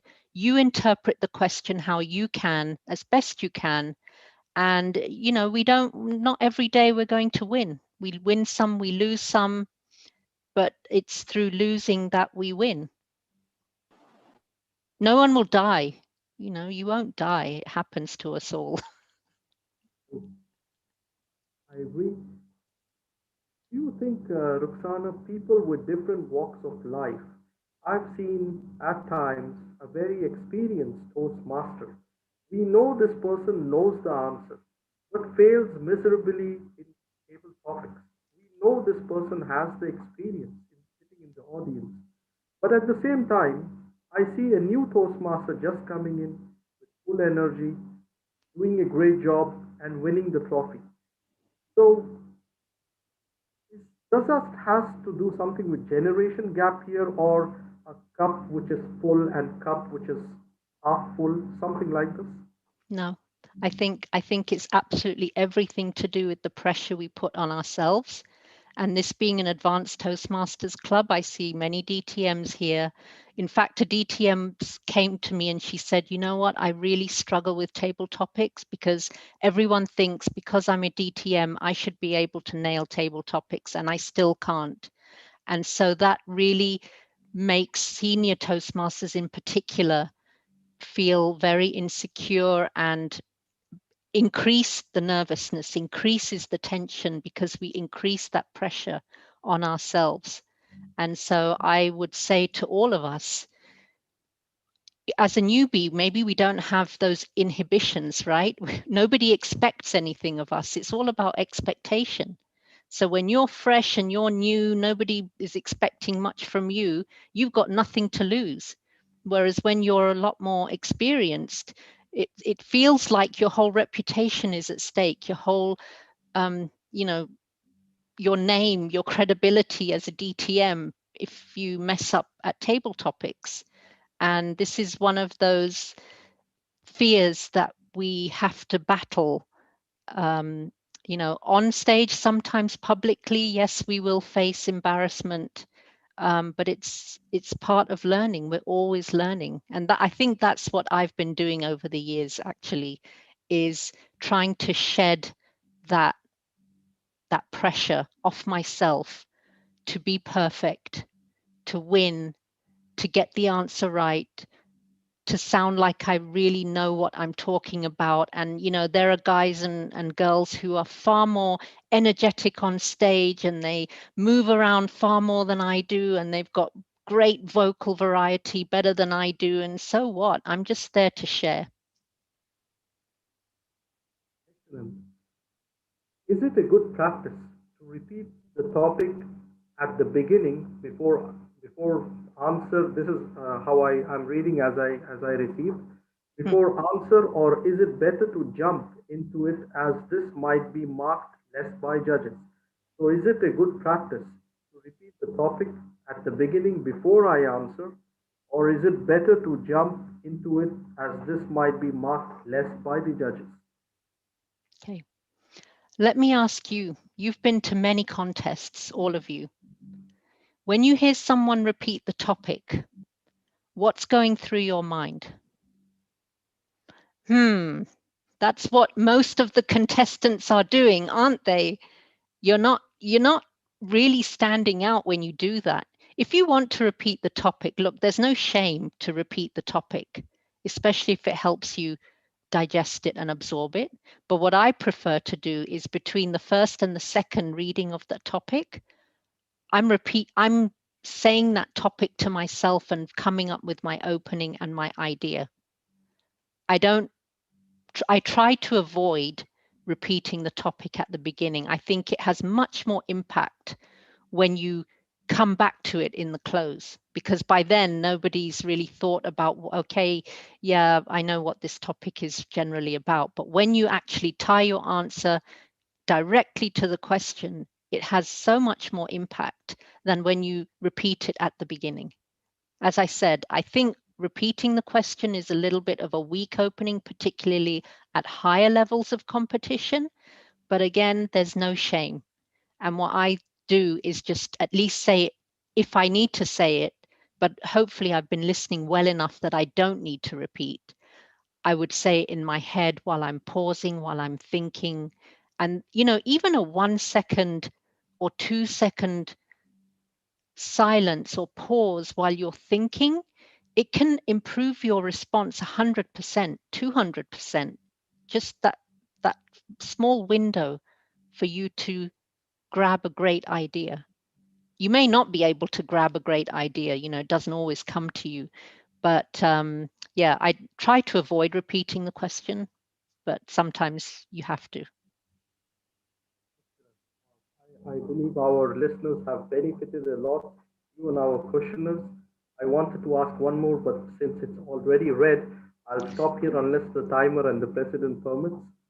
I see a question there. I'll just read it out to you, and Ruxana, maybe you could answer it in the chat if you wish. Sometimes the one reading the question have pronunciation problem repeated 2 times. So again, it is related to what Ruxana has already answered. So it's happened to me in a contest where the word was afraid and the contest chair said afraid, and all the contestants were stumped. Wow. Yeah, it can happen. It can happen. But, you just got to be calm and collected and give the best answer you can based on what you heard. Wonderful. I would add here, as a chief judge in many events, I always recommend the contestants go for the briefing. And during the briefing, you can judge the accent of the contest chair. Put a sample question and see if you can get it or not. So that really works well. So I really recommend attend the briefing. Don't miss the briefing. Yeah. And I have one final point, Ali, sorry. If I can leave you with one recommendation as a club and in general, do table topics evaluations. I'm visiting clubs around the world, and I've noticed that table topics evaluations is a standard part of many clubs' meetings. That's the best way to improve. Thank you very much. That's another good point from our champion. Table topics evaluation. I have seen it happening in some clubs and it really helps. There is one question which is more related to the rules. Can a judge raise a protest regarding originality in table topics contest? I believe you can refer to the rule book, or Ruxana could type the answer to everybody in the chat. You could send your questions to our champion Ruxana as well. Thanks. I will put my email in the chat, and everyone is free to connect with me. And I once again, thank you so much, guys. It was a real honor and pleasure. Thank you. Thanks a lot, Ruxana. You represented the community of introverts, because I'm an introvert till I get to know somebody, and then when I start speaking, I don't stop. So thanks for being here, and I'm sure you will stay. I suppose you will stay till the end of the session if time permits. But thanks a lot for joining, Roxana. Round of applause to our champion.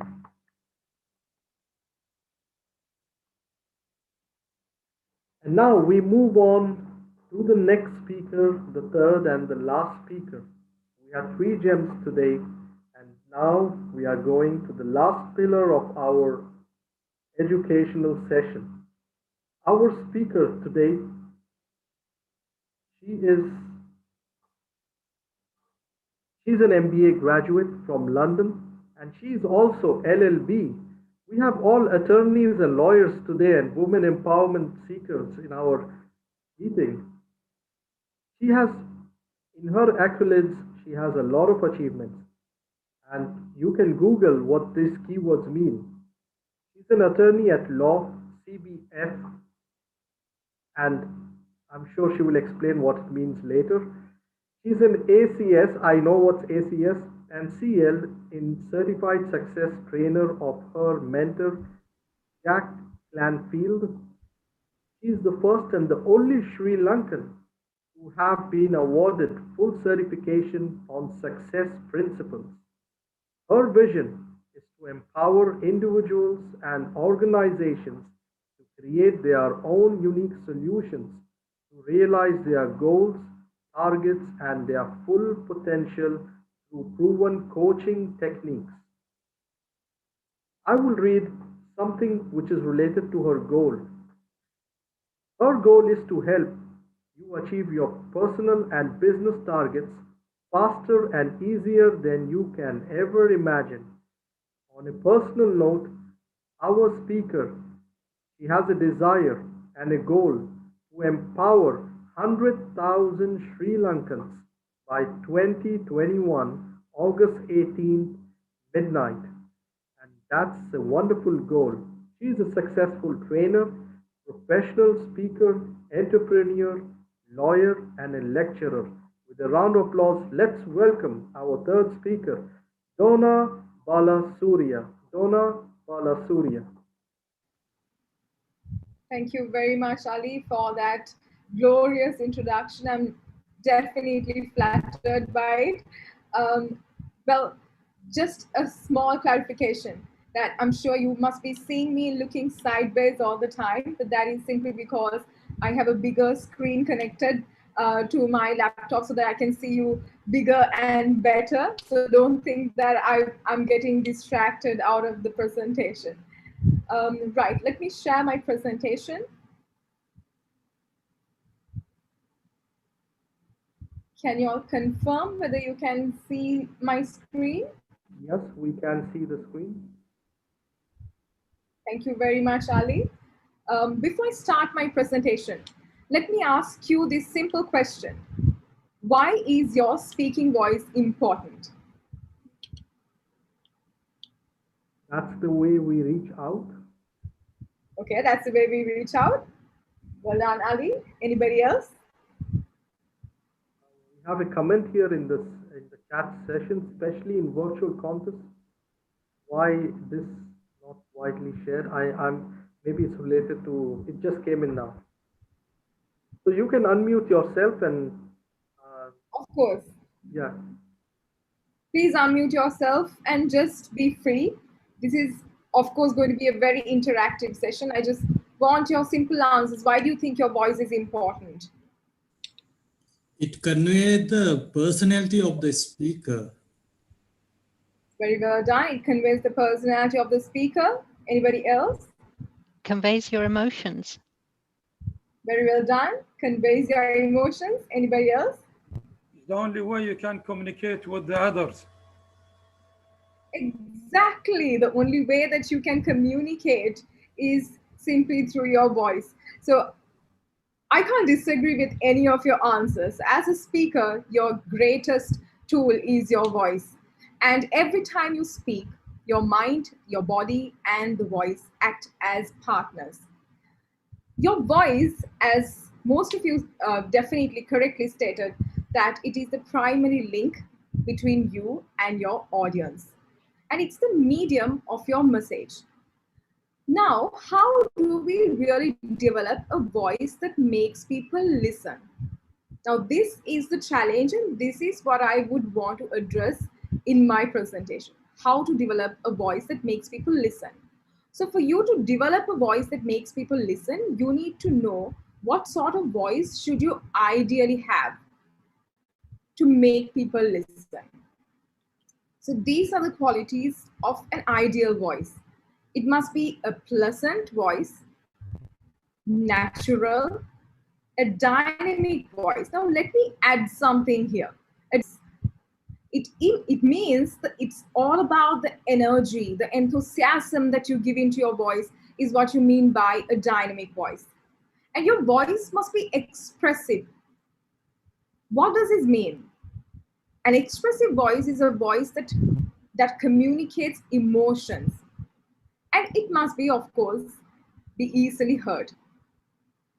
Now, before I move on to the different characteristics and the types of voices, let me just give you a brief idea about how is the voice being created. Now, of course, it's your breath that produces the voice. But before I go for the biology of it, let me ask you this simple question. The second question for the day. What is the most important organ, I would say, next to your vocal cords, that is involved in producing your voice? Any guesses? Let me repeat the question. What is the most important organ next to your vocal cords that is involved in producing your voice? Your lungs. Okay, your lung. Very good guess, I would say. Anybody else? Your brain. Your brain. Awesome. I think, could it be the stomach? Because that's where you, I don't know, could be something. Yeah, very close. Maybe your feeling. Sorry? Your emotions. Your emotions. Okay. Your I was very important, but I would agree with stomach, because when you're hungry, you shout more. Of course. Your thinking power. Thinking power. So I would want an organ particularly, like a body organ. This is what I'm talking about. Your heart. Okay. Your tongue. We have lungs, we have brain, we have heart, and still I didn't get the answer that I want. Mouth. It is lips. Anybody who has done singing would know. Anybody who has gone through voice training would definitely know the answer. Is it the nose? Nose? Okay, so let me tell The you breath, this. maybe. The breath. Diaphragm. Exactly. Now, who is that? Who gave me the answer? Who is the honorable member who gave me the correct answer? Muhammad Shafi'i. Muhammad Shafi'i. I am a musician and I Awesome. sing as well.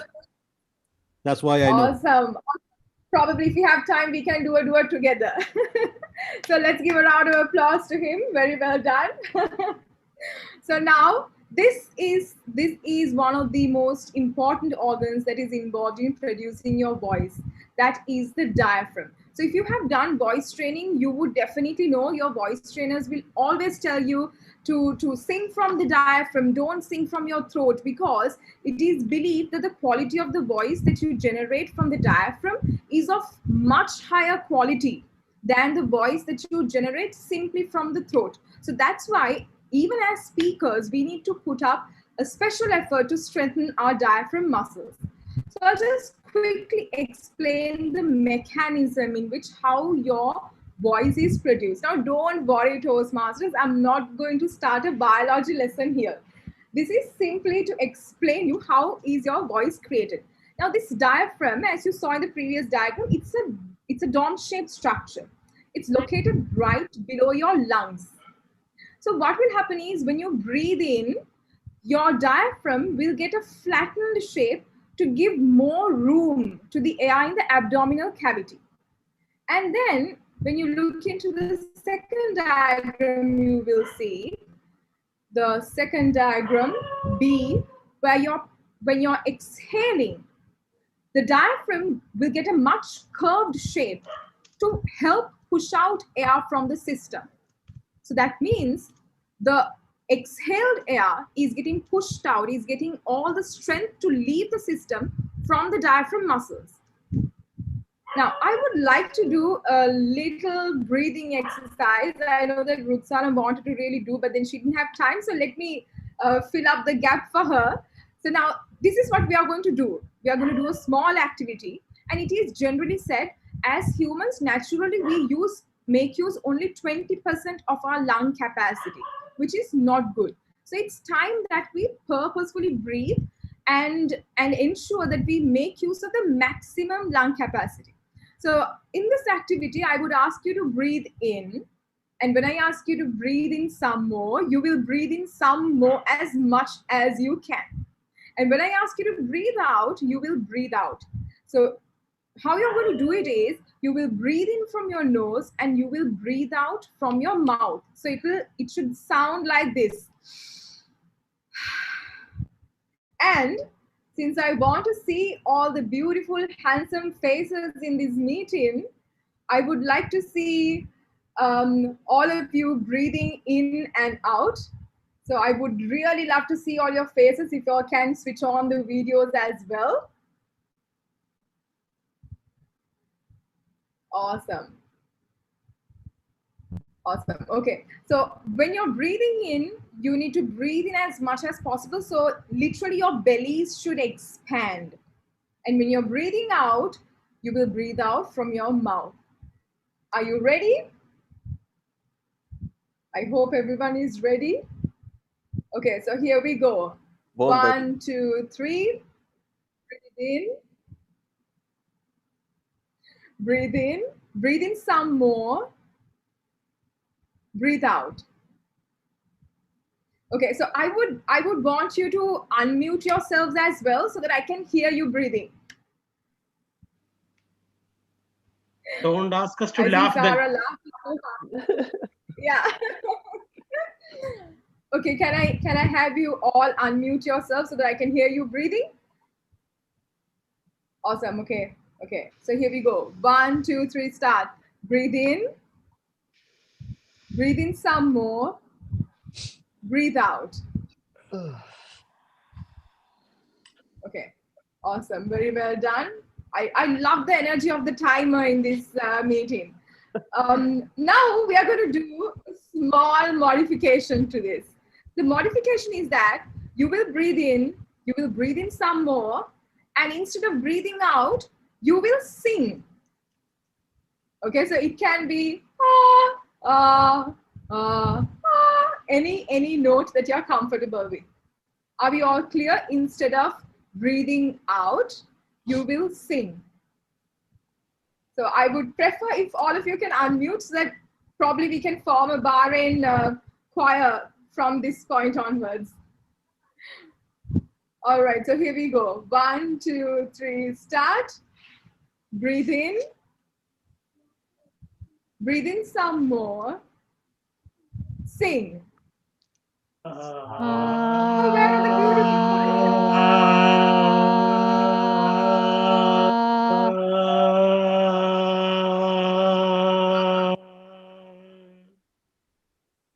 Definitely, definitely. It's a must that we go for a choir from this point onwards. And we will definitely talk about it. Great harmony, exactly.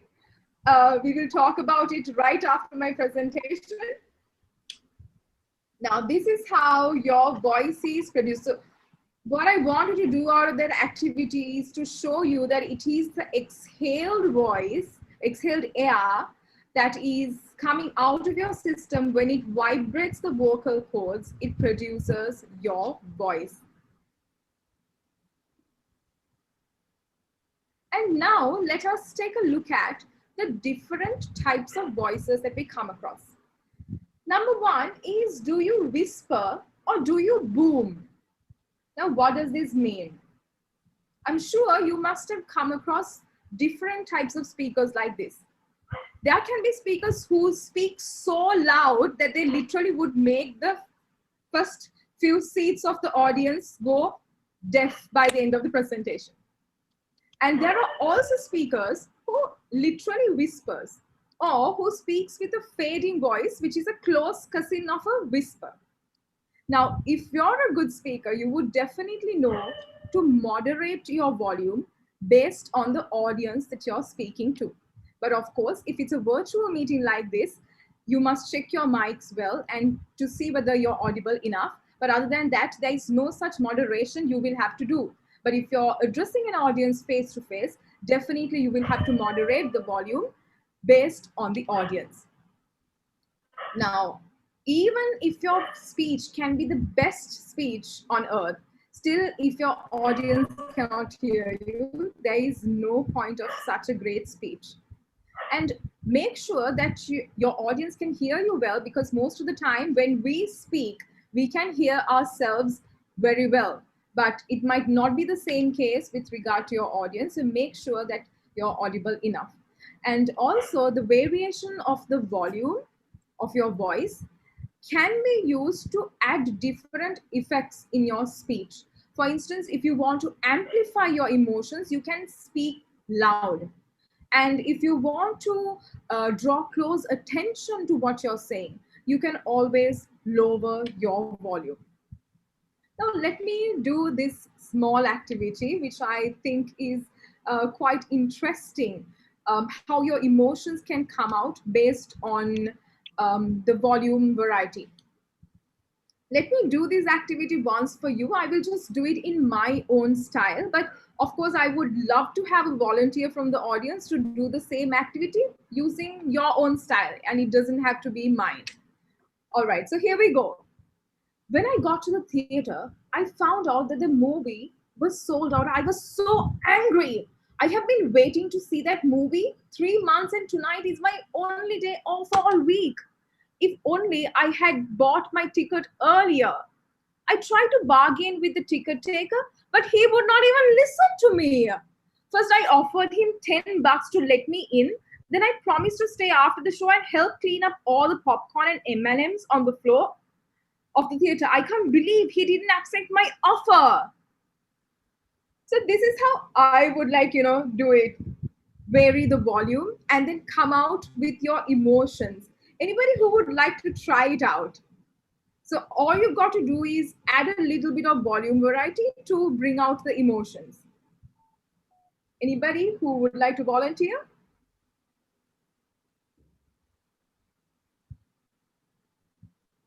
Or do I have the rights like the table topic master to pick and choose someone from the audience?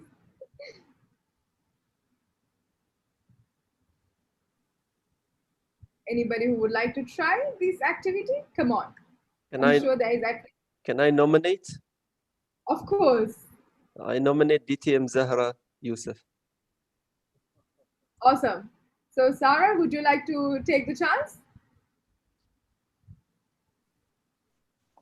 All right.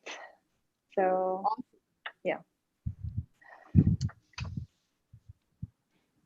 When I got to the theater and found out that the movie was sold out. Oops, sorry. Extremely sorry. Okay, here we go again. Okay. Perfect. When I got to the theater and found out that the movie was sold out, I was angry. I've been waiting to see that movie 3 months.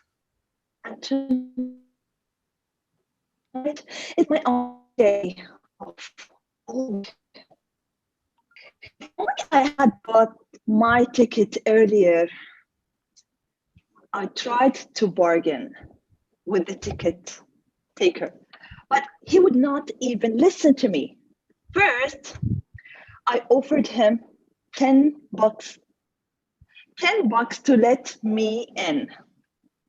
Then I promised to stay after the show and help to clean up all the popcorns and M&Ms on the floor of the theater. I can't believe he didn't accept my offer. Back to you.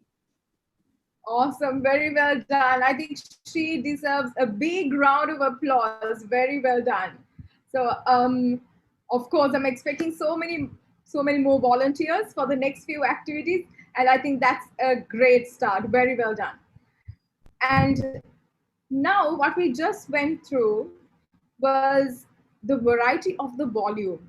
Now, when it comes to your voice, there are so many other varieties, so many other values that you can encounter. The first one that we came across was the volume variety. Now we would go for the pace or the rate variety.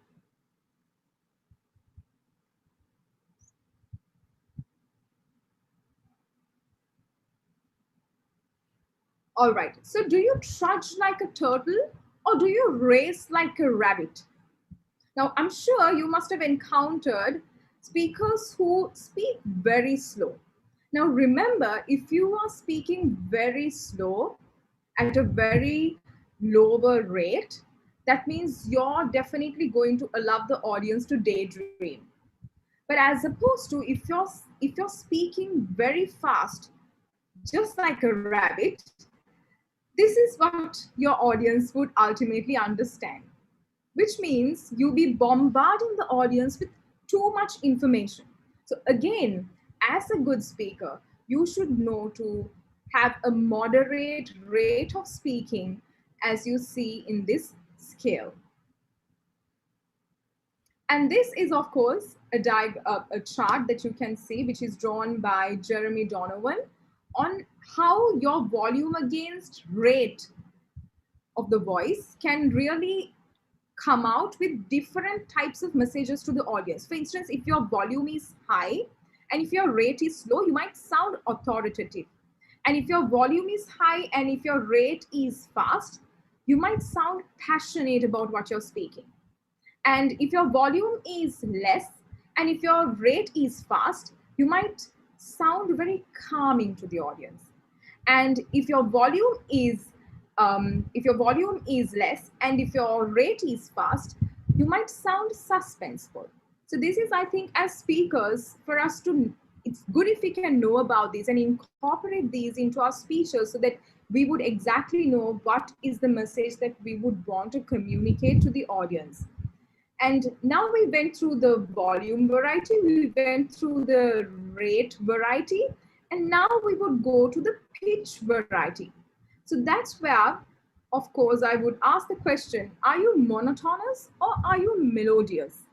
Now, suppose you're listening to a song, and if that song sounds like, tonight we are young, so let's set the world on fire, I'm sure you didn't enjoy this song at all. At least I didn't enjoy it. But as opposed to if I sing as, tonight we are young, I'm sure you enjoyed it a little bit more than the previous one. Why is it? Because I had variety in my voice compared to the first one. So similarly, even when you're incorporating pitch variety into your speeches, you can definitely add a lot of color into your speeches and it will not be boring. So definitely your voice must convey the emotions, and to match those emotions you must have the correct pitch. Why I say that is because generally it is known if you're talking about something which is very sorrowful, then you must have a very low, a deep voice. Whereas if you're trying to talk about something which is joyful, something that you're excited, it's always appropriate to have a voice which is of a higher pitch. But it is generally known that if you want to really make people listen to you, draw attention to you, it's always good to have a deeper voice, a bass voice, than as opposed to a higher pitch. Now, if your voice, as the presentation says, if your voice is squeaky, guttural, then of course it disconnects you with the audience. But as opposed to if you're a good speaker, you would definitely sound full, clear, and varied. Now, as you see in this diagram, this is quite amazing. Now, when I saw this at first, I was thinking, wow, this is like the wonders that you can do with your voice. So these is all the varieties, the values that we've discussed so far. That is, you can vary your volume, you can vary your pitch, you can also vary your rate. And this is all the colors, the different colors that you can add to your speeches by having variety in these three aspects. Now, let me give you this small activity again. And this is a brilliant technique for you to incorporate in your speeches. Now, this technique is called as inflections. What do you mean by an inflection is that you give a higher pitch to a certain word to generate a different meaning. As you see on the screen, you will see 7 sentences, which is the same sentence. But we are going to see how we can generate 7 different meanings by using your voice. Now, what I will do is I'm going to give a higher pitch to each of these words, which are in red color, and generate a completely different meaning to each other. For instance, the first sentence, I would give a higher pitch to I. I didn't say he stole the money.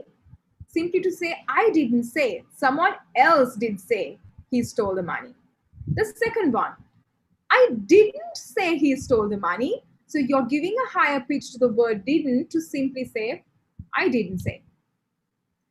The third one, I didn't say he stole the money.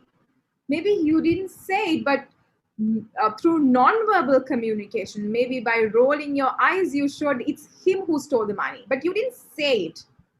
The fourth sentence, I didn't say he stole the money, not him, maybe her, maybe somebody else who stole the money, but I didn't say he stole the money. The fifth one, I didn't say he stole the money. So you're saying that he didn't steal it, maybe he borrowed it. So I will do the last one. I didn't say he stole the money.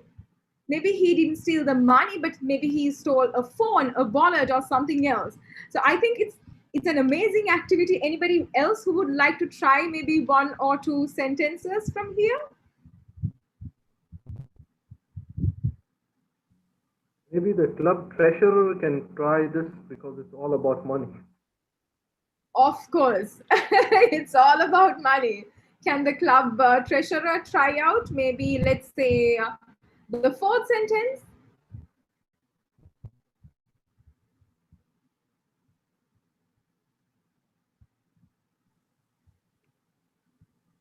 I believe he didn't steal the money, so he's quiet. He's loaded with money, I suppose, that he's so quiet. So maybe Ali, you could try. I could do, yeah. If you'd love. I didn't say he stole the money. I didn't say he stole the money. I didn't say he stole the money. Awesome. Yeah, awesome, Ali. So I think maybe you can like improve on the higher pitch a little bit more. I guess it's something to do with the range also, but we will work on it. Awesome, very well done. So what we just came across was, are you monotonous or are you melodious? That is about the variety of the pitch.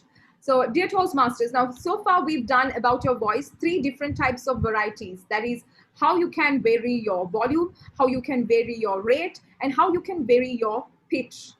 Now, the last one that we are going to talk about is your voice a rain cloud or a rainbow? This is to mean about the overall quality of the voice that you display. Now, most likely, although you have been speaking for so long, it's very likely that you might not be using the best voice that you have.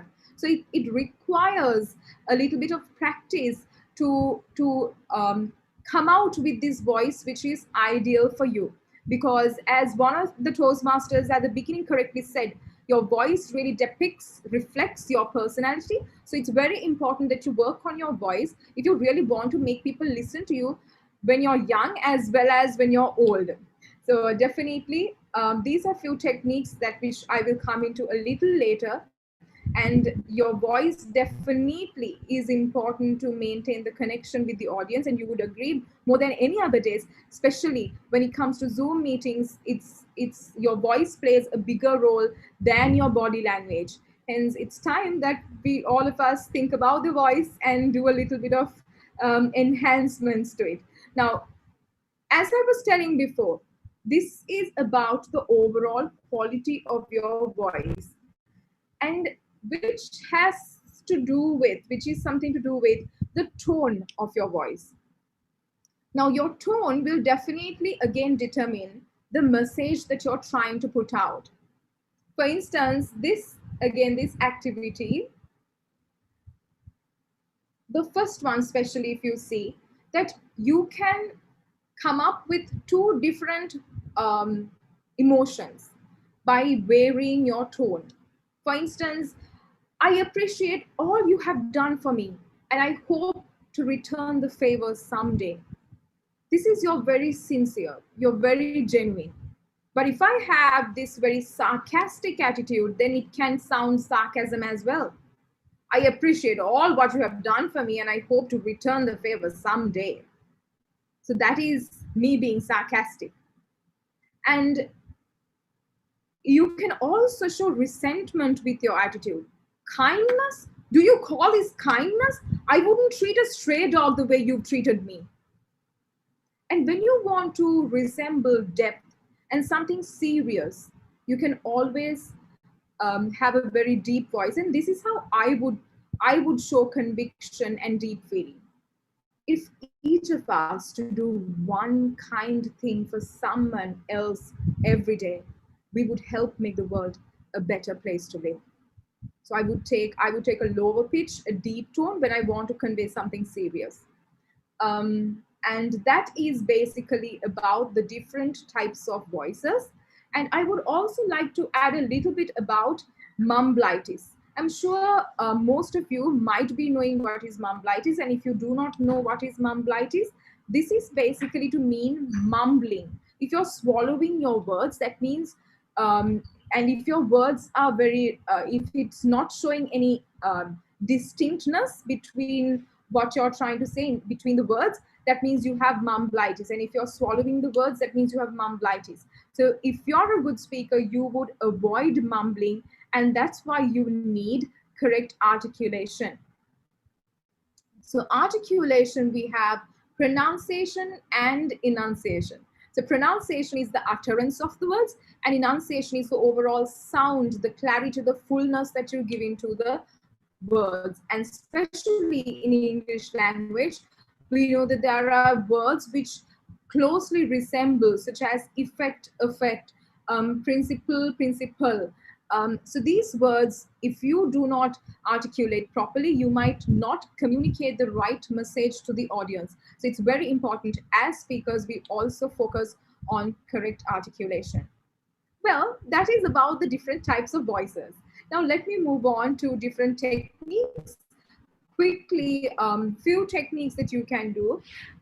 If you really want to, if you're interested in improving your voice relaxing exercises, such as the previous speaker very accurately told, that you need to relax yourself, especially if you're going for a speech contest. So this breathing exercise that I did at first is an extremely important exercise. If you really want to breathe in and give more oxygen to your body, please go ahead and do that activity and practice it out, because you will see a massive improvement in your voice in time to come. But it will not happen over one night. And in terms of now, for instance, when Toastmaster DTM Ali was doing the small activity, what I realized was that his range is a little bit limited. Generally, it is natural for all men because their pitch is quite limited. So to improve this range, you can always do activities such as so these are like voice training activities that you can definitely try out, which is fun as well. And also, I'm sure when you're small, you must have done this motorbike, like you go as. So those are activities that you can definitely do, which is so much fun and might as well improve your voice while having fun, right? And also, in terms of projecting the voice, and I think this is quite a challenge for most of the speakers. Why? Because if your audience is quite big, then you might find it difficult in projecting your voice to the audience member who is seated in the last row. So I still remember when I was doing my voice training, my voice training teacher used to always ask me to project my voice to the faraway building or the coconut tree that you see. So when you in your mind, when you project your voice, you can certainly reach out there, but that also requires a little bit of practice. So I think you can always do these exercises beforehand, because without practicing beforehand, you will not be able to see the results on the day of your speech or on the day of the contest. And also in terms of articulation, again, you can do activities such as, there are many activities, elocution activities, and I still remember my mom used to ask me to do this activity, like which goes like pop, pope, poop, pop, pape, peep, cock, coke, cook, cock, cake, keek, dad, dod, dude, dod, dade, deed. So which goes for every different sound that you encounter. So if you can do that, again, it improves your articulation. So these are few activities that I would recommend you to do. And especially if you search on YouTube, you will see thousands of activities. And if you're really interested in improving your voice, please don't be hesitant to try out these activities. Although your family might consider you as going a little bit crazy, just ignore them and then go ahead and try out these.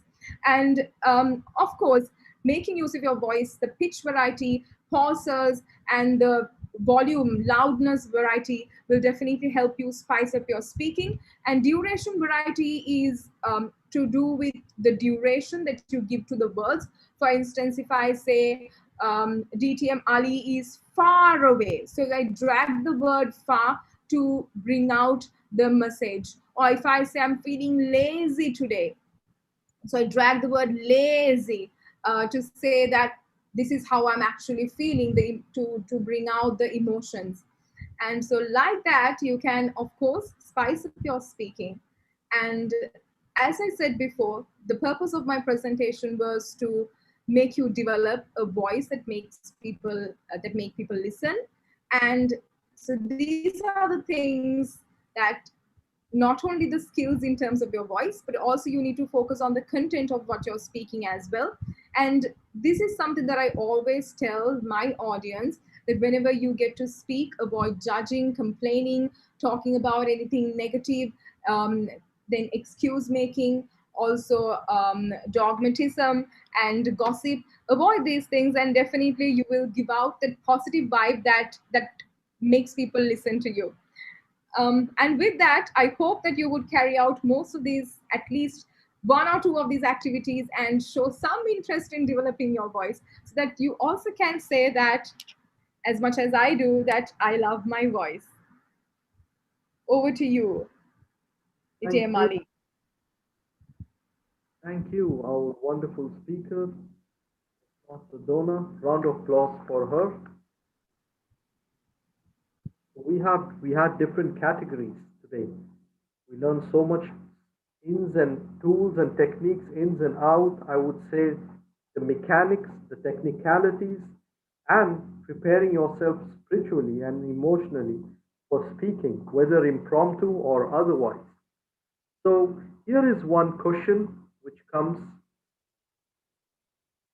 from Toastmaster, from, I would say, our champion, Ruxana. I had to mention her name because that makes this question very important. What are your favorite vocal warm-up exercises? Once again, Donna, what are your favorite vocal warm-up exercises? Well, thank you for the question, Ali. But I would say that there are so many exercises. My favorite would obviously go into, of course, we know that when it comes to singing, you have do, re, mi, fa, sol, la, ti, do. So I would go from one key to the other, increasing the range, like going as do, re, mi, fa, sol, la, ti, do. So you will go from one scale to the other. So those are basically the exercises that I would use, which is also which are also voice relaxing exercises for me. But I think it will really depend from person to person, and it's up to you to, like, search. There are enough and more exercises, as I said before, on YouTube that you can search and select a few exercises which is suiting you and which is comfortable to you. Because I have been doing my voice training right when I was a child, and that might not be the same exercise that you would want to start with at first. So it's definitely something which is so personal and something which you need to try out on your own. Great. Thank you, Donna. There's a question which I wanted to ask. I have seen speakers practicing. Not that they don't practice, they do give their best. They do practice body language, gesture, vocal variety. But when I see speakers contesting, say for example a district contest where everybody comes with full practice, there is something related to energy. There are some speakers who have that natural energy on stage, which I would say suppresses all the other speakers. They can't get that energy. And I've really seen that happening. So, how to decode that energy issue? Yeah. Well, for me, I think I'm naturally a very energetic person, and some people call me as the energy bubble.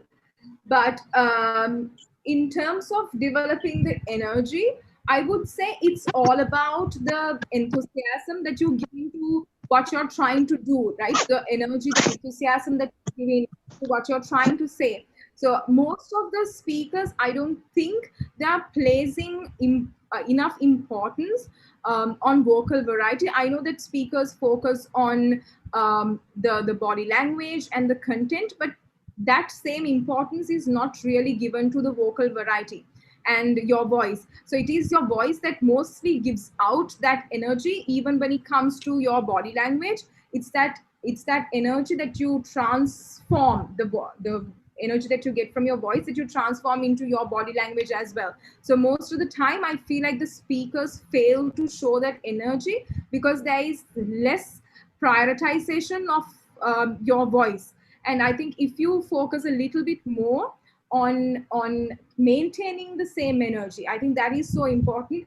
Most of the time the speakers, they start with higher energy, and then towards the speech the energy drains. So if that is the case, I think you need to start with moderate levels of energy so that you can maintain the same levels throughout. Again, it's up to that person to rehearse well in advance and to know that when you are going monotonous and when you're not giving enough energy, and if you're draining your energy in the middle of the speech, you should know and you should be conscious and alert about it, that this is what you're doing, this is your weakness, and then consciously practice it right then and there. And I hope that I answered your question. Madam Presenter, can I present a question? This is DTM Ahmad Rizvi. This is related to the same topic what DTM Ali Sabat asked. Now we have noticed in speech contests sometimes when a speaker is very loud and traumatized with eccentric actions, etc., becomes the best winner in the speech. What is your comment about it? Well, definitely, like what I see is that when it comes to a speech contest, definitely it must mark a difference between theatrics and a speech is definitely not a drama. So it has to have a definite a difference, a demarcation of that line must be drawn. But I guess it's about the panel of judges also. So if I was in the judge panel, I would know definitely where to draw the line between a drama and a speech. But I guess it's something, as you correctly said, TM Ahmed, that most of the Toastmasters also really confuse themselves with over dramatizing a speech as opposed to storytelling. And most of us, we really fail to draw that line. So I completely agree with you, but then I think that requires better awareness in the fraternity, that how do we really mitigate overacting and then really learn the art of storytelling, which helps in public speaking. So I guess we don't have an answer, rather than creating awareness about how we shouldn't over dramatize and overact it out, and learn the correct skill of storytelling. Thanks a Thank you. lot. Thank you so much. Thank you, DTM Ahmed and Toastmaster Dana, for answering. And with time already gone bad, we'll have to stop it here. I see a cute baby in the house, and I'm sure the vocal variety body language is quite natural, and we should behave like them. It's quite natural. So just one quick pointer: when do we become too mechanical that people do expect these gestures from this speaker anyway? When a particular speaker is seen by the audience for many years, they do know that this speaker is going to raise his pitch and will raise his pitch at this dialogue, or this expression will come out of the speaker. So by doing when is that point where we say the speaker has become too mechanical now? We can easily predict the expressions. Is that a good thing, Toastmaster Dona, if you're understanding what I'm trying to say here? Yeah, I think I get what you're saying. And of course, it has, even personally, I believe that I've seen so many speakers who continuously wins contests that they're kind of depicted, that they're considered as winners. But I guess that they're also following the same trend and pattern. I see that once we see a champion of international speech contest, and then we see there are so many other speakers who are following the same style of speaking, so that that particular style becomes rooted, or like some speakers, they try to artificially gain that particular style so that entire thing becomes mechanical. But I personally would always go for someone who has a natural style of speaking than really adopting to imitate someone or be someone, because that authenticity is really important for me when I'm listening to a speech. And if I don't feel that this speaker is natural, that really disconnects me from that speaker. So I would always give 100 points to authenticity over someone who is trying to be very mechanical and trying to follow a particular system that has been carried out. So this I see in Sri Lanka. I do not know about any other country to comment about, but in Sri Lanka, we see that there are so many new Toastmasters, which I really enjoy their speeches, as opposed to the same typical, the speakers, the winners that we always see, because they always bring out the freshness, that uniqueness into the speech competitions. And I really don't believe in being mechanical, but simply authenticity and the natural way of speaking always impresses me than a person who wants to be someone else. Wonderful. Thanks a lot. Round of applause for Toastmaster Dona for that wonderful presentation. Thanks to all our speakers today. It was a wonderful moment. I simply enjoyed the evening. I didn't even go for a second coffee. It was already so caffeinating. I just made that slang from my side. Over to you, Mr. President, Khalid Abdullah. Thank you so much, Master of Ceremonies, DTM Ali Shahbaz. Great Master of Ceremonies, great presentations, workshops from everyone. Now, I recognize that DTM Roxana is about to leave, so let me just, as a small token of appreciation to DTM Roxana for being here with us. DTM Roxana, I think you really cracked the code of table topics, so thank you so much for being here with us. I know that you are about to leave at 6:30, so thank you so much for staying here longer for 1 more minute as well. So thank you for that. Thank you. Thank you, Khalid, and your team. Thank you so much. Honestly, this is the second time I hear your presentation, and it felt like it's new, fresh. That's the kind of energy you had in your presentation. Thank you so much, sister. Thank you. God, and God we also forget very easily, so we need to be reminded. Oh, yes. Yeah, that's another thing. Yeah. Thank you so much, sister, for being here. Thank you. Thank you.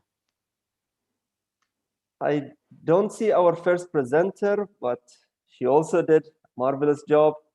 Toastmaster Zahra Bakr, thank you so much for being here. Women empowerment. Yes, that's exactly what we are here for. And that's why not just empowering women, but in Toastmaster, we are empowering individuals. So I'm being as diplomatic as I can be as a male. But yeah, I think you did an awesome job for all of the ladies being here to represent them.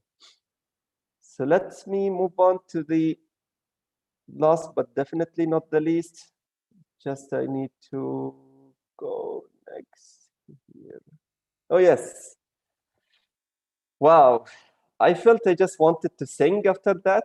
So thank you so much, Toastmaster Donna, for giving us brilliant, amazing presentation. And I even heard while you were giving your presentation some comment. I received a comment saying that this is not just advanced club, but this is so advanced club. We are now singing. So thank you. Thank you very much. It's such a great pleasure to be here. Thank you very much, Farhaz, for inviting me, and thank you for the warm welcome by the Bahrain Advanced Toastmasters Club. It's such a great experience and a great pleasure, and I do hope to stay in touch and in connect with most of you. Thank you very much. Thank you so much, Toastmaster Donna. I really felt like I want to sing after that, but I'll not really break the heart of Toastmaster Muhammad Shafi'i as my first mentor in this whole world. He wanted to also sing with you, so I'll leave it till the end. It would be so interesting. It's still recording, so I would really either enjoy it or later on blackmail Toastmaster Muhammad Shafi'i for whatever he would sing for us. So that it works. My voice is not like it used to be before. Well, thank you so much, all of the guests. Whoever stayed here with us, all of the members, I know that there is tremendous effort happening behind the scene from the ExCom and from the senior members of this club to have this beautiful symphony, not just from Toastmaster Donna specifically, because she said the voice, vocal variety, and all of this, but from all of the speakers. So thank you so much. It's not really a formal meeting. There's nothing that I need to adjourn it, but yeah, let me just call this as formal adjournment of this great workshop. But we would be here. Group photo. Oh yes, see the Vice President of Public Relations always there to help me out. We could have taken a group photo when we were like 33, but that's okay. Still, we are okay with that. So let me leave that to ladies because this is women empowerment. So Vice President of PR, please, I'll be just posing, smiling, and please, if you can take great photo of us.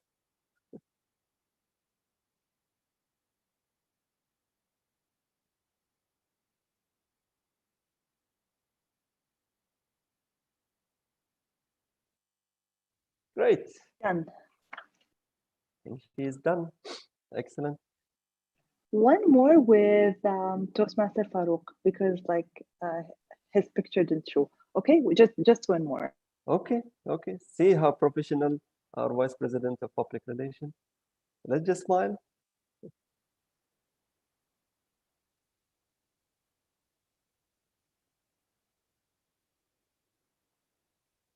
Great. I think now, and she is happy, means everything is fine.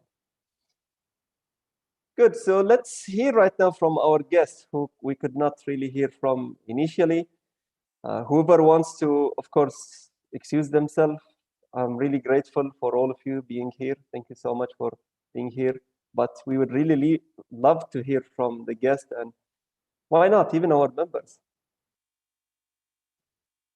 So starting from the mom who is having this Sabil, Sabil, beautiful child. She has been my colleague, by the way, in Babco Toastmaster Club. We've been competing with each other who would finish his advanced manuals. I think I was lucky because she left the country and I managed to get my DTM. Otherwise, she would still be competing with me in her next DTM. I just wanted to know, where did Nasreen disappear overnight? There was no information. You will hear from her now. Okay, thank you so much for inviting me, Mr. President, and everyone. I'm so happy to see you again. And currently, I'm in United States, living in Maryland.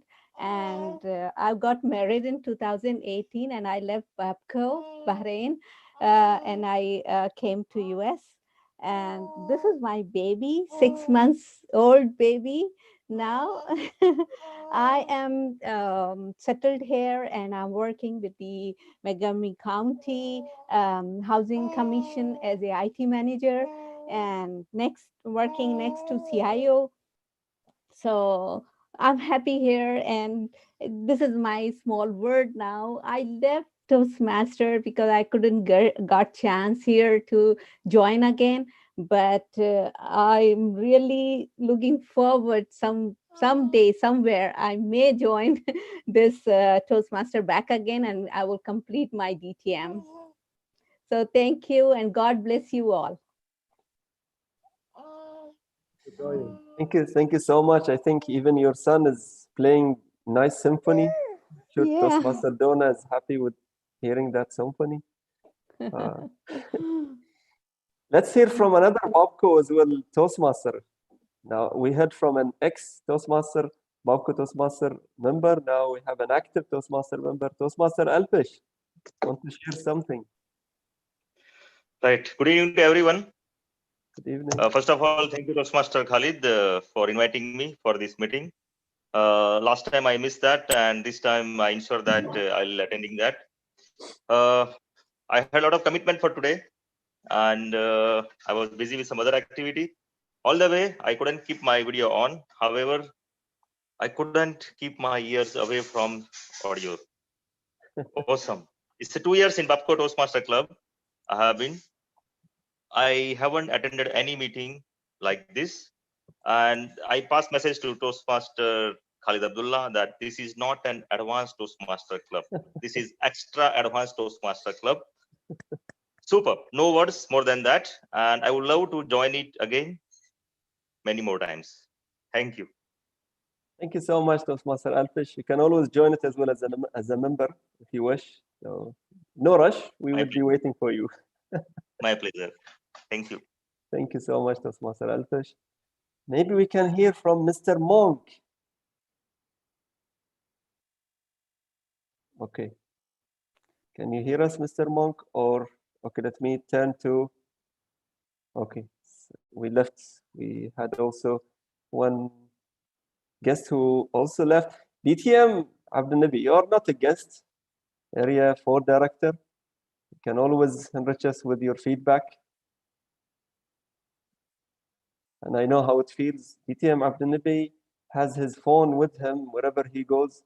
And he told me that once even his wife was commenting on this. So I hope that he's not next to his wife. Okay, it seems that he's also busy. Well, thank you so much, Toastmaster Bitambaran. Anything you want to say as the only BAT member who stayed with me till the end? Just awesome. Awesome. That's it. I'm experiencing this world of Toastmasters.